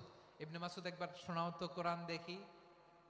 আব্দুল্লাহ ইবনে মাসউদ বলে, আকরাউ আলাইকা ওয়া আলাইকা উনজিল। নবী, আপনার উপর কোরআন নাজিল হয় আর আমি আপনার সামনে কোরআন পড়বো? বিশ্বনবী বললেন, ইন্নী উহিব্বু আন আসমাআহু মিন গায়রি। আমি নিজে পড়তে যেমনি ভালোবাসি, অন্যে পড়ুক আমি শুনবো, এটাও আমি ভালোবাসি। সূরা নিসা তিনি তেলাওয়াত করে শুনিয়েছেন। এমন সূক্ষ্ম সূক্ষ্ম বিষয় বিশ্বনবী উনাকে ধরিয়ে দিয়েছেন। উনি হয়ে গিয়েছেন, আব্দুল্লাহ ইবনে আব্বাস হয়েছেন রাইসুল মুফাসসিরিন, উই হয়ে গিয়েছেন ফাকিহুল উম্মাহ। ওনার চাইতে বড় ফকি এই পৃথিবী আর দেখবে না। চিল্লায় বলেন সুবহানাল্লাহ। উনি বলতেন, ওয়াল্লাহি ওয়াল্লাহি ইল্লাযী লা ইলাহা গায়রু মা উনজিলাত সূরাতুন ইল্লা ওয়া আনা আ'লামু আইনা উনজিলাত ওয়া ফীমা উনজিলাত। বিশ্বনবী এমন ভাবে কোরআনের দার্স আমাকে দিয়েছেন, কোরআনে যত সূরা নাজিল হয়েছে, যেখানে নাজিল হোক না কেন আমি জানি এটা কোথায় নাজিল হয়েছে এবং কোন প্রেক্ষাপটে নাজিল হয়েছে। এমন একটা সূরা নাই যে সূরার কোথায় নাজিল হয়েছে আমি মাসুদের জানা নাই, কোন প্রেক্ষাপটে নাজিল হয়েছে আমার জানা নাই। এরকম ঘটবে না। চিল্লায় বলেন আল্লাহু আকবার। এই আব্দুল্লাহ ইবনে মাসউদ রাদিয়াল্লাহু তাআলা আনহু ওমরে ফারুকের সময় কুফার চিফ জাস্টিস ছিলেন। কুফা নগরীর চিফ জাস্টিস। চিফ জাস্টিস বুঝেন নাই? বিচারপতি। কি ছিলেন? সবাই বলে নাই, কি ছিলেন? বিচারপতি ছিলেন। এবং ওনার যে ফিকহি জ্ঞানের ধারা, এটাই আলকামা, ইব্রাহিম আন-নাখাই, হাম্মাদ ইবনে সুলাইমান হয়ে ইমাম আবু হানিফা পর্যন্ত পৌঁছেছে। এবং ওনার ফিকহি জ্ঞানের ধারাই হানাফি মাযহাবে অ্যাকসেপ্ট হয়েছে। আজও এগুলো হানাফি মাযহাবে চর্চিত হয়। হানাফি মাযহাবের সব ফিক আব্দুল্লাহ ইবনে মাসউদের ফিকহি জ্ঞানের ধারা থেকে নেওয়া হয়েছে। চিল্লায় পড়েন সুবহানাল্লাহ। তাহলে উনাকে বিশ্বনবী বানিয়েছেন জুরিস্ট, আইনবিদ, ফাকিহ। উনারে আজান শিখান নাই। হিউম্যান রিসোর্স ডেভেলপমেন্ট কিভাবে করবেন, মানব সম্পদের উন্নয়ন কিভাবে করতে হয়, কিভাবে যার যেখানে প্রতিভা কাজে লাগাতে হয় উনি দেখিয়েছেন। সুবহানাল্লাহ পড়বেন না? খালিদ বিন ওয়ালিদ নাম শুনছেন? কে কে শোনেন নাই হাত তোলেন। কি ছিলেন? বীর যোদ্ধা ছিলেন খালিদ বিন ওয়ালিদ। কিন্তু তিনি ইসলাম ধর্ম গ্রহণ করেছেন অনেক দেরিতে, 8ম হিজরিতে। তার মানে 8ম হিজরির আগে উনি মুশরিকদের পক্ষে লড়াই করেছেন। ওনার হাতে কত মুসলিম সাহাবী যে নিহত হয়েছে হিসাব নাই। বিশ্বনবী টার্গেট করে রাখছে, তুমি আমাদের মুসলিমদের এত ক্ষতি করলা, তুমি যখন মুসলমান হবা তোমার দিয়ে আমি এমন কাম করামু যে এটা আর কেউ করতে পারবে না। সুবহানাল্লাহ নাই? যশোর ক্লান্ত হয়ে গেছে।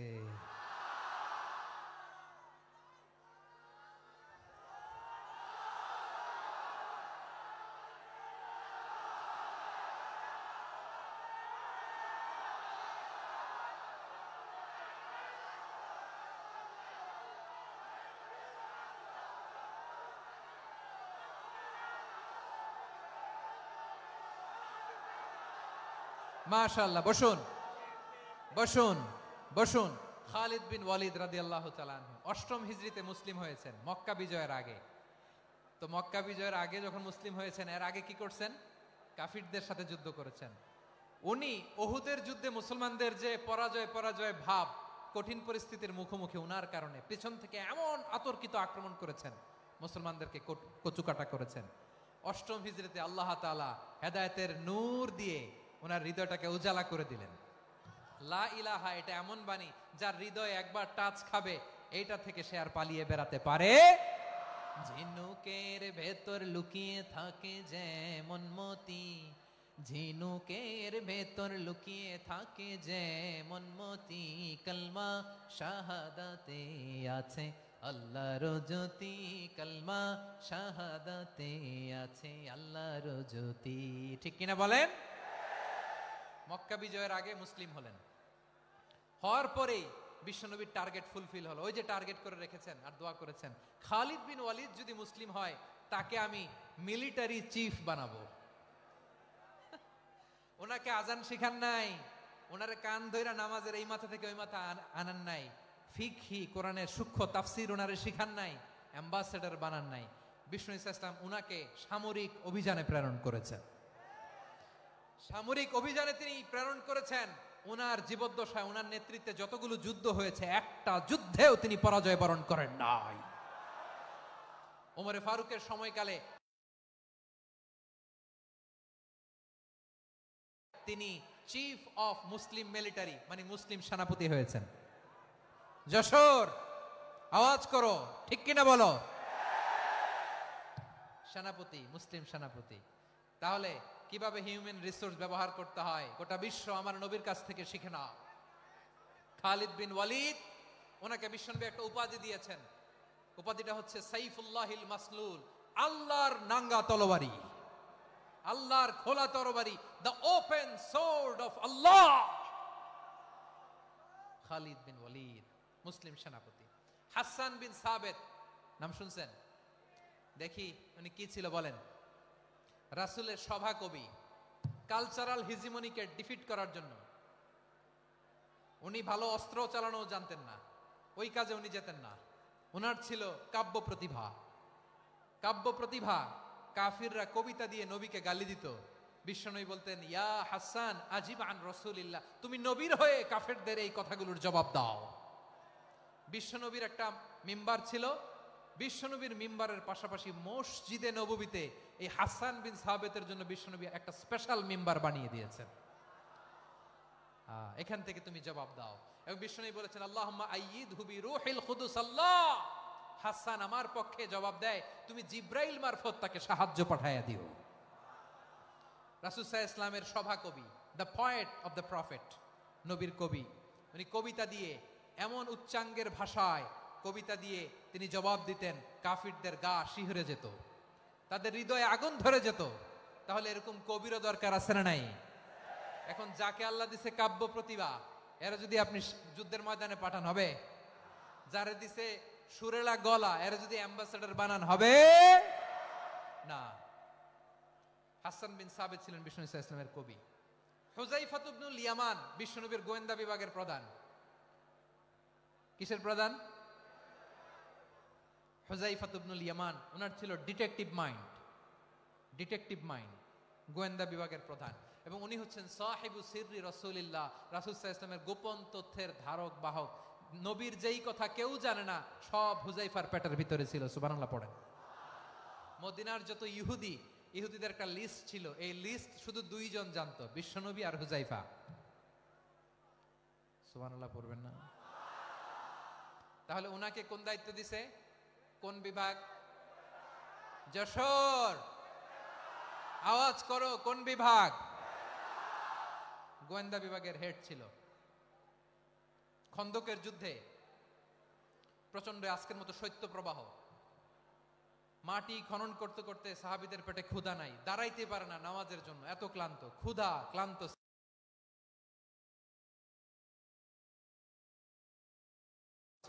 বিশ্বনবী বললেন, কে আছো এই কঠিন শীত, এই ভয় আর ক্ষুধার মধ্যেও খন্দকের পরীক্ষার টপকে শত্রু শিবিরে যে আমাকে তথ্য দিবা, কে আছো? কারো গায়ে শক্তিই নাই যে দাঁড়াবে, কেউ দাঁড়ায় না। বিশ্বনবী তখন নিজে হুযায়ফাকে ডাক দিলেন, হুযায়ফা, যে আমাকে আজকে শত্রু শিবিরের তথ্য এনে দিবে, সে জান্নাতে আমার মোরাফাকা, আমার সঙ্গী হবে। হুযায়ফা রাদিয়াল্লাহু ইবনুল ইয়ামান জীবনের ঝুঁকি নিয়ে এই ক্ষুধা, শৈত্য প্রবাহ, কোল্ড ওয়েভসকে উপেক্ষা করে পরীক্ষা টপকে শত্রু শিবিরে যে সবার কথাগুলো চুপে চুপে শুনে বিশ্বনবীর দরবারে এসে গোয়েন্দাদের মতো তথ্য সরবরাহ করেছে। বিশ্বনবীর গোয়েন্দা বিভাগের প্রধান হুযায়ফা ইবনুল ইয়ামান ইন্টেলিজেন্স বিভাগ চালাতেন। মুনাফিকদের নাম ওনার কাছে ছিল। মুআয ইবনে জাবাল মদিনা রাষ্ট্রের সবচেয়ে সিনিয়র আমলা ছিলেন। আমলাতন্ত্র চিনেন তো? প্রশাসনিক কাজ যারা চালায়, অ্যাডমিনিস্ট্রেশন বুঝেন না? The department of administration. মদিনার রাষ্ট্রের সিনিয়র আমলা মুআয ইবনে জাবাল মুতাখাসসিসুন ফিল হালাল ওয়াল হারাম, হালাল হারামের স্পেশালিস্ট ছিলেন। বিশ্বনবী উনাকে ইয়ামানের গভর্নর করে পাঠাইছেন। বলেছেন ইন্নাকা তা'তি কওমান আহলা কিতাব, এমন গোষ্ঠীর কাছে যাবা এরা ইহুদি নাসারা, আগে শাহাদা পড়লে এরপরে নামাজের দাওয়াত দিও, নামাজ পড়লে যাকাতের দাওয়াত দিও।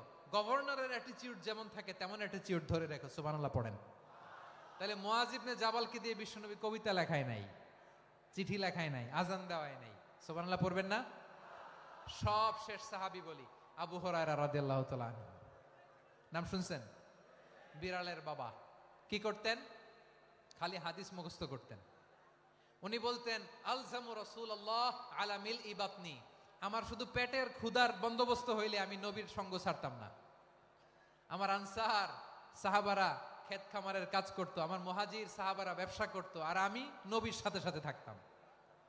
শুধু সকাল বিকাল দুই বেলা যদি আমার খাবারের বন্দোবস্ত হয় আমি আর নবীর লক ছাড়ি না। সুবহানাল্লাহ কইবেন না? 5374টা হাদিস তিনি বর্ণনা করেছেন। সবচেয়ে বেশি হাদিস বর্ণনাকারী সাহাবী।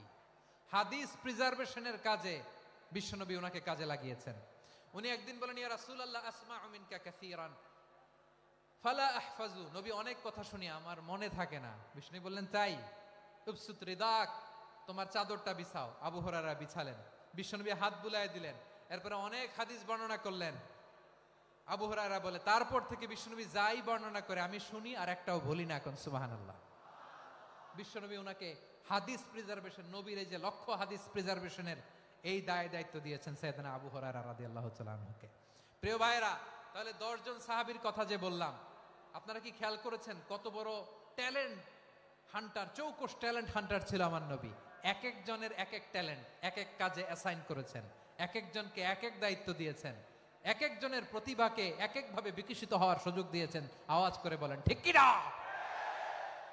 এখন আমার পর্দার আড়ালে আমার মায়েরা বলবে এতগুলো পুরুষ সাহাবীর কথা বললো, নারী সাহাবীরা কি কিছু করে নাই? হ্যাঁ, একজন নারী সাহাবীর কথা বলে মোনাজাত হবে, দোয়া ছাড়া কেউ যাব না। রুফাইদা আল আসলামিয়া রাদিয়াল্লাহু তাআলা আনহা, ওনার বাবার নাম সাআদ আল আসলামি। বিশ্বনবী কি খেয়াল করলেন দেখেন, সাআদ ছিল মদিনার বড় ডাক্তার। এই নারী সাহাবী রুফাইদা বাবার কাছ থেকে চিকিৎসা বিদ্যা শিখেছেন। যখন শিখছে বিশ্বনবী দেখলেন আমার তো প্রতি সপ্তাহে সপ্তাহে যুদ্ধে আহত সাহাবীদের সেবা দিবে কে? বিশ্বনবী রুফাইদাকে বললেন রুফাইদা তুমি মসজিদে নববীর পাশে একটা মেডিকেল ক্যাম্প করো।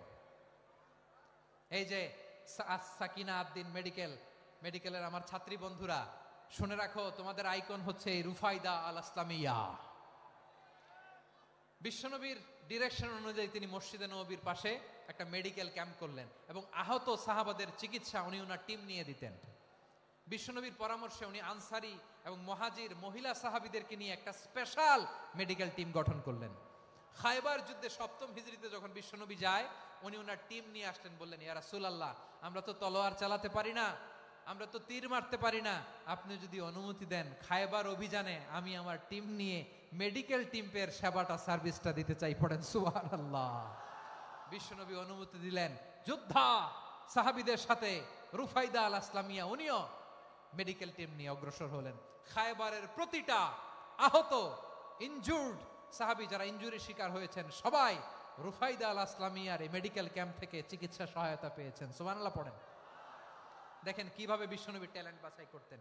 আপনি অবাক হবেন, বাহরাইনের মেডিকেল ইউনিভার্সিটিতে রুফাইদা আল আসলামিয়া মেডিকেল প্রাইজ অ্যাওয়ার্ড প্রতি বছর দেয়া হয়। যদি 8 দিনের এই মেডিকেল আমার বোনেরা যদি জেনে থাকো জানো, না হলে নতুন করে জানো, সার্চ দিও রুফাইদা আল আসলামিয়া মেডিকেল অ্যাওয়ার্ড বাহরাইনের ইউনিভার্সিটিতে দেয়া হয়। প্রিয় ভাইয়েরা, তাহলে আলোচনার সামারি আমরা করি। বিশ্বনবী যার যেখানে ট্যালেন্ট তাকে ওইখানে কাজে লাগাতেন। আওয়াজ করে বলেন ঠিক কিনা? এবার একটা ইন্টারভিউ হবে, আওয়াজ করে বলেন আবু মাহজুরাকে বিশ্বনবী কি বানাইছেন? হ্যাঁ,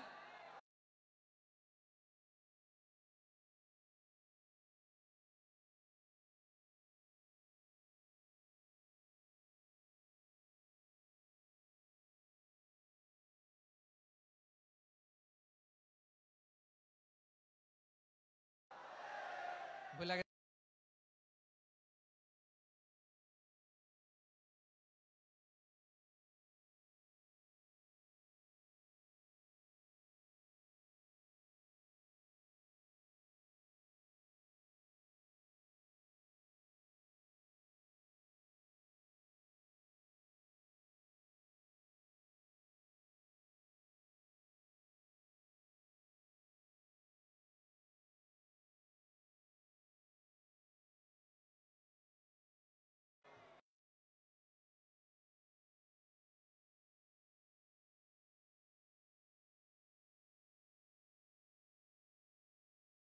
হাসান বিন সাবিত ছিলেন বিশ্বনবীর সভাকবি। কি ছিলেন? বিশ্বনবীর সভাকবি ছিলেন। এরপরে হুযায়ফা ইবনুল ইয়ামান কি ছিলেন? গোয়েন্দা বিভাগের প্রধান। মুআয ইবনে জাবাল কি ছিলেন? সিনিয়র আমলা, ইয়ামানের গভর্নর। আবু হুরায়রা রাদিয়াল্লাহু তাআলা আনহু হাদিস প্রিজার্ভেশনের কাজ করেছেন। আর আমাদের রুফাইদা আল আসলামিয়া রাদিয়াল্লাহু তাআলা আনহা কি ছিলেন? নার্স ছিলেন। নার্স হয়ে মেডিকেল সেবা দিয়েছেন। প্রিয় ভাইরা, পুরো আলোচনার যদি সামারি করি তাহলে বিশ্বনবী যেভাবে হিউম্যান রিসোর্সকে ম্যানেজ করেছেন, যার যেখানে প্রতিভা কাজে লাগিয়েছেন, আমরাও যদি করি আমাদের বাংলাদেশের চিত্র আমরা পাল্টে দিতে পারবো। আমরা শুরুতে শুনেছি মানুষের আছে অসীম সম্ভাবনা, প্রতিটা মানুষ অনন্য, যত্ন নিলে, যথাযথ পরিচর্যা করলে মানুষ বিশ্ব জয় করতে পারে, ঠিক কিনা? আমাদের হাফেজে কোরআনের সামনে দাঁড়াতে পারে এমন কোনো হাফেজে কোরআন আল্লাহর জমিনে জন্ম হয় নাই। গোটা বিশ্ব কাঁপিয়ে তারা সেরা, আমাদের ক্রিকেটাররা সেরা, আমাদের তৈরি পোশাক শিল্প সেরা। এরকম অনেক অনেক সেরা জিনিস আছে, আমরা এগুলোরে নার্চারিং করতে পারি নাই, পরিচর্যা করতে পারি নাই, সঠিক তারবিয়াতের অভাব। তাহলে মানুষের অসীম সম্ভাবনাকে কাজে লাগাতে হবে, ঠিক কিনা বলেন? ইউনূস গভর্নমেন্টকে আমি বলবো, অল্প সময়ের জন্য আপনারা এসেছেন, সংস্কারও করতে হবে, আবার নির্বাচনও করতে হবে। সব সংস্কার হতে করতে পারবেন না, যতটুকু পারবেন এর মধ্যে আমাদের যে হিউজ ম্যান পাওয়ার, আমাদের যে মানব সম্পদ, হিউম্যান রিসোর্স, এটাকে ডেভেলপ করে আপনাদের যেতে হবে। যেটা পারবেন না সেটাকে পরবর্তী নির্বাচিত গভর্নমেন্টের কাছে রেখে যেতে হবে, যে তারা যেন করে, তাদের কাছে আপনারা এটা রেখে যাবেন। তাহলে মানুষ চাইলে বিশ্ব জয় করতে পারে। আর মানুষকে হারাতে পারে কেউ? জোরে বলো যশোর, মানুষকে হারাতে পারে কেউ? আল্লাহ আমাদেরকে জনসংখ্যা দিয়েছেন প্রিয় ভাইয়েরা। এই জনসংখ্যা অনেক বড় সম্পদ, এটা আমাদের জন্য অভিশাপ নয়, আশীর্বাদ। আমাদের জনসংখ্যাকে যদি আমরা জনশক্তিতে রূপান্তর করতে পারি, আজকে বাংলাদেশ যে অবস্থানে দাঁড়িয়ে আছে, বাংলাদেশ তার 20 গুণ উন্নতির শিখরে চলে যাবে। চিল্লায় বলো ঠিক কিনা? আমাদের শ্রমিক ভাইয়েরা বাইরে কাজ করে, আমাদের শ্রমজীবী ভাইয়েরা, প্রবাসীরা, তাদের ব্যাপারে গুরুত্ব দিতে হবে। আমাদের শ্রমের দাম সবচেয়ে কম, সবচেয়ে কম। তারা এম্বাসিতে গুরুত্ব পায় না, এয়ারপোর্টে গুরুত্ব পায় না। এই সরকার অবশ্য তাদেরকে অনেক গুরুত্ব দিচ্ছে। আমাদের অদক্ষ শ্রমিককে যখন আমরা দুবাই পাঠাই, অল্প বেতন পায়, কিন্তু ইন্ডিয়ানরা দক্ষ শ্রমিক পাঠাইলে তার 3 গুণ বেতন পায়। আমরা আমাদের শ্রমিকদেরকে অদক্ষ ভাবে আর পাঠাতে চাই না, দক্ষ শ্রমিক পাঠিয়ে আমরা রেমিটেন্সের বন্যা বইয়ে দেব। আমাদের শ্রমিকদের পাঠানো রেমিটেন্সের টাকায় সচল থাকে আমার দেশের অর্থনীতির চাকা। তাদেরকে সবচেয়ে গুরুত্ব দিতে হবে। আমরা পেয়েছি ফ্রিডম ফাইটার, মুক্তিযোদ্ধা, আর আমার প্রবাসী ভাইরা হচ্ছে রেমিটেন্স ফাইটার। জোরে বলো ঠিক কিনা? তাহলে আমাদের এই জনশক্তিকে জনসম্পদে ট্রান্সফর্ম করতে হবে, ঠিক কিনা বলেন? সরকার জনগণকে এভাবে পলিশ করতে হবে। মা বাবারা ছেলে মেয়েদের মধ্যে কার কোন যোগ্যতা, তাকে ওইভাবে কাজে লাগাতে হবে। সবার এ প্লাস পাওয়ার কোনো দরকার নাই। আমাদের দেশে একটা টেন্ডেন্সি আছে, পরীক্ষায় এ প্লাস না পাইলে কই তুই কি করলি, পাশের বাড়ির ছেলে এ প্লাস পাইছে, যা ওর পা ধোয়া পানি খা। কি খা? তা আমি ভাবছি যে পা ধোয়া, এ প্লাস পাওয়া ছেলেদের পা ধোয়া পানির একটা পানির ব্র্যান্ড বানাইতে হবে, এরকম লেখা থাকবে, এ প্লাস পাওয়া ছেলেদের পা ধোয়া পানি। খাওয়া নাই, এগুলার খাওয়া নাই। ওরে আল্লাহ এ প্লাস পাওয়ার জন্য বানাইছে, আর আপনার ছেলেকে এই এ প্লাস গুলারে নিয়ন্ত্রণ করার জন্য আল্লাহ বানাইছে। ওকে দিয়ে আল্লাহ কি করবে আপনি জানেনই না। একটা এ প্লাস, একটা এ গ্রেড একটা মানুষের জীবনকে ঠিক করে দিতে পারে না। আপনার ছেলেকে আল্লাহ অন্যদিকে যোগ্যতা দিয়েছে, ওদের মনোবল ভাঙবেন না, খবরদার, খবরদার। ছেলে মেয়েদের মনোবল ভাঙবেন না। যাকে দিয়ে যেটা হবে তাকে দিয়ে সেটা করতে হবে, তার প্রতিভাকে সেভাবে কাজে লাগাতে হবে। তাহলে বাংলাদেশ, আমাদের এই জনসংখ্যা জনসম্পদে রূপান্তরিত হবে। আমাদের সরকারের তত্ত্বাবধানে আমাদের 18 কোটি জনগণ দক্ষ জনশক্তিতে রূপান্তরিত হোক, আমরা চাই কি চাই না? আমরা ভালো মানুষ, শ্রেষ্ঠ মানুষ হতে চাই কি চাই না? ওই জাপানিজদের মতো সৎ, ওই ইউরোপিয়ানদের মতো কালচার্ড। আমাদেরকে আল্লাহ তাআলা কোরআন সুন্নাহ অনেক কিছু দিয়েছেন, যেহেতু বর্তমানে আমরা দেখছি তারা সৎ, তাদের মধ্যে ভ্যালিউ আছে, সেগুলো আমাদের মধ্যে আনার দরকার আছে না নাই? আর ইসলাম দিয়ে আমাদের জীবনকে সাজাতে হবে, ইসলাম দিয়ে আমার পরিবারকে সাজাতে হবে। ইসলাম থেকে, কোরআন থেকে প্রেসক্রিপশন না নিলে জীবন সুন্দর হবে না। কোরআন থেকে প্রেসক্রিপশন না নিলে সমাজ সুন্দর হবে না। কোরআনের প্রেসক্রিপশন না মানলে রাষ্ট্র সুন্দর হবে না। কোরআনের প্রেসক্রিপশন অ্যাপ্লাই না করলে শুধু দুর্নীতি দমন কমিশন দিয়ে দুর্নীতি বন্ধ করা যাবে না। এজন্য কোরআনের আইন আমরা চাই কি চাই না? প্রিয় ভাইয়েরা, হিউম্যান রিসোর্স ডেভেলপমেন্ট, মানব সম্পদের উন্নয়ন, আমাদের সরকার যেন এদিকে নজর দেয়। আমরা যেন এই ব্যাপারে যত্নবান হয়ে উঠি। যাকে আল্লাহ যে যোগ্যতা দিয়েছে, এই যোগ্যতা দিয়ে আমরা যেন ইসলামের জন্য, দেশের জন্য কাজ করি। আমরা যেন আমাদের স্কিল ডেভেলপ করি, আমাদের পটেনশিয়ালকে ডেভেলপ করি। মোরালিটি, ভ্যালিউজ নিয়ে শায়েখ আহমদুল্লাহ আলোচনা করেছেন, এগুলো দিয়ে যেন আমরা আমাদেরকে সাজাই। আল্লাহ তাআলা আমাদের দেশকে তুমি নিরাপদ করো, আমরা পড়ি আমিন। আল্লাহ আমার 18 কোটি জনগণকে তুমি জনশক্তিতে রূপান্তরিত করো, আমিন। আল্লাহ আমরা হাতে হাত রেখে, কাঁধে কাঁধ মিলিয়ে, ভাইয়ে ভাইয়ে যেন এই দেশকে গড়তে পারি, আল্লাহ তুমি তৌফিক দান করো, আমরা পড়ি আমিন। আমার প্রিয় মহিউদ্দিন ভাই বলেছেন, হুজুর এমন একটা ঘোষণাপত্র দিয়ে যাবেন আজকের এই ঐতিহাসিক যশোরের প্রোগ্রামে, যেটা গোটা বাংলাদেশে মানুষ এটার উপর আমল করে। আমি যে কথাটা বলেছি এটাই, আসুন আমরা আমাদের জনসংখ্যাকে জনসম্পদে ট্রান্সফর্ম করি। আমাদের জনসংখ্যাকে আমরা যেন জনশক্তিতে রূপান্তরিত করি। জনসংখ্যাকে ট্রান্সফর্ম করে জনশক্তি দিয়ে আমরা যেন আগামীর বাংলাদেশ, স্বাধীন বাংলাদেশ 2.0 কে গড়ে তুলি। আল্লাহ তাআলা আমাদের সবাইকে কথাগুলো বোঝার, আমল করার তৌফিক দান করুন। এই জেনজি, ক্ষমা করে দিও আমাকে, অনেক ধমক দিছি, বকা দিছি। আল্লাহ তোমাদেরকে করুক, কবুল করুক, যশোরবাসীকে কবুল করুক, আদ দিনকে কবুল করুক, এই মেডিকেল কলেজকে কবুল করুক, ইসলামের জন্য বাদ ভাঙা এই জোয়ার এবং উচ্ছ্বাসকে আল্লাহ তাআলা কবুল করুক। হাদা মা ইনদি ওয়াল ইলমু ইনদাল্লাহ আলাইহি তাওয়াক্কালতু ওয়া ইলাইহি উনীব।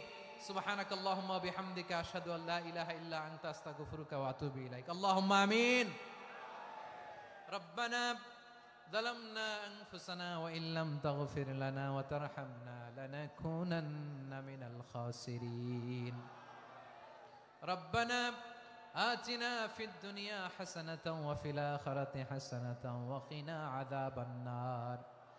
ও বিশাল আকাশের মালিক, বিশাল জমিনের মালিক, তোমার আকাশ বাতাসের তুলনায় আমাদের হাত দুইটা বড় ছোট্ট রে আল্লাহ। ছোট দুটি হাত পেতে বুক ভরা আশা নিয়ে তোমার শাহী দরবারে চেয়ে রইলাম। আমাদের জিন্দেগির গুনাহ খাতা তুমি মাফ করে দাও। আমাদের আব্বা আম্মা, দাদা দাদি, আত্মীয় স্বজন সবার গুনাহ খাতা তুমি মাফ করে দাও। আমাদের যত আত্মীয় স্বজন কবরের বাসিন্দা, প্রত্যেকের কবরটারে তুমি কোরআনের নূর দিয়ে মুনাওয়ার করে দাও। আল্লাহ আজকের এই যশোরের প্রোগ্রামকে তুমি কবুল আর মঞ্জুর করে দাও। সূরা বনী ইসরাঈলের 70 নম্বর আয়াতের আলোকে জনসংখ্যাকে কিভাবে জনশক্তি, জনসম্পদে রূপান্তরিত করা যায়, সিরাতের লেন্সে, সিরাত থেকে আমরা শুনলাম, যা কিছু শুনলাম আমল করার তৌফিকে দাও।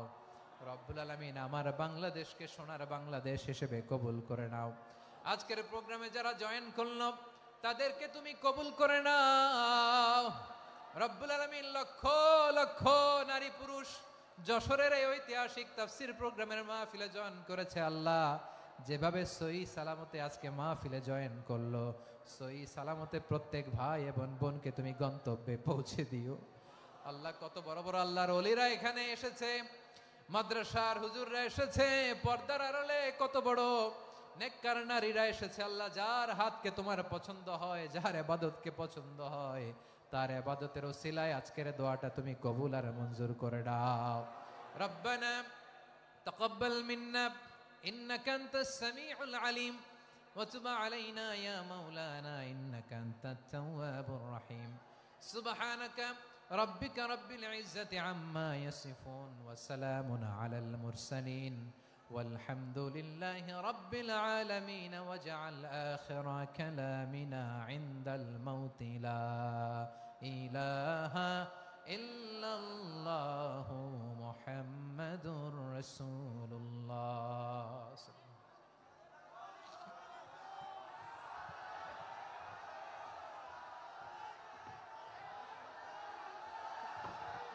ভাইরা একটু আস্তে আস্তে আমরা বের হয়ে যাই, আস্তে আস্তে বের হয়ে যাই। আপনাদের বিনয়ের সঙ্গে বলছি আপনারা আস্তে আস্তে বের হয়ে যান। সবাইকে অনুরোধ করছি বের হয়ে যান। আর যাদের বাচ্চাটা খুঁজে পাচ্ছেন না, বাচ্চাগুলো আমাদের কাছে আছে, আমরা খুঁজছি, আপনারা পরে যাবেন।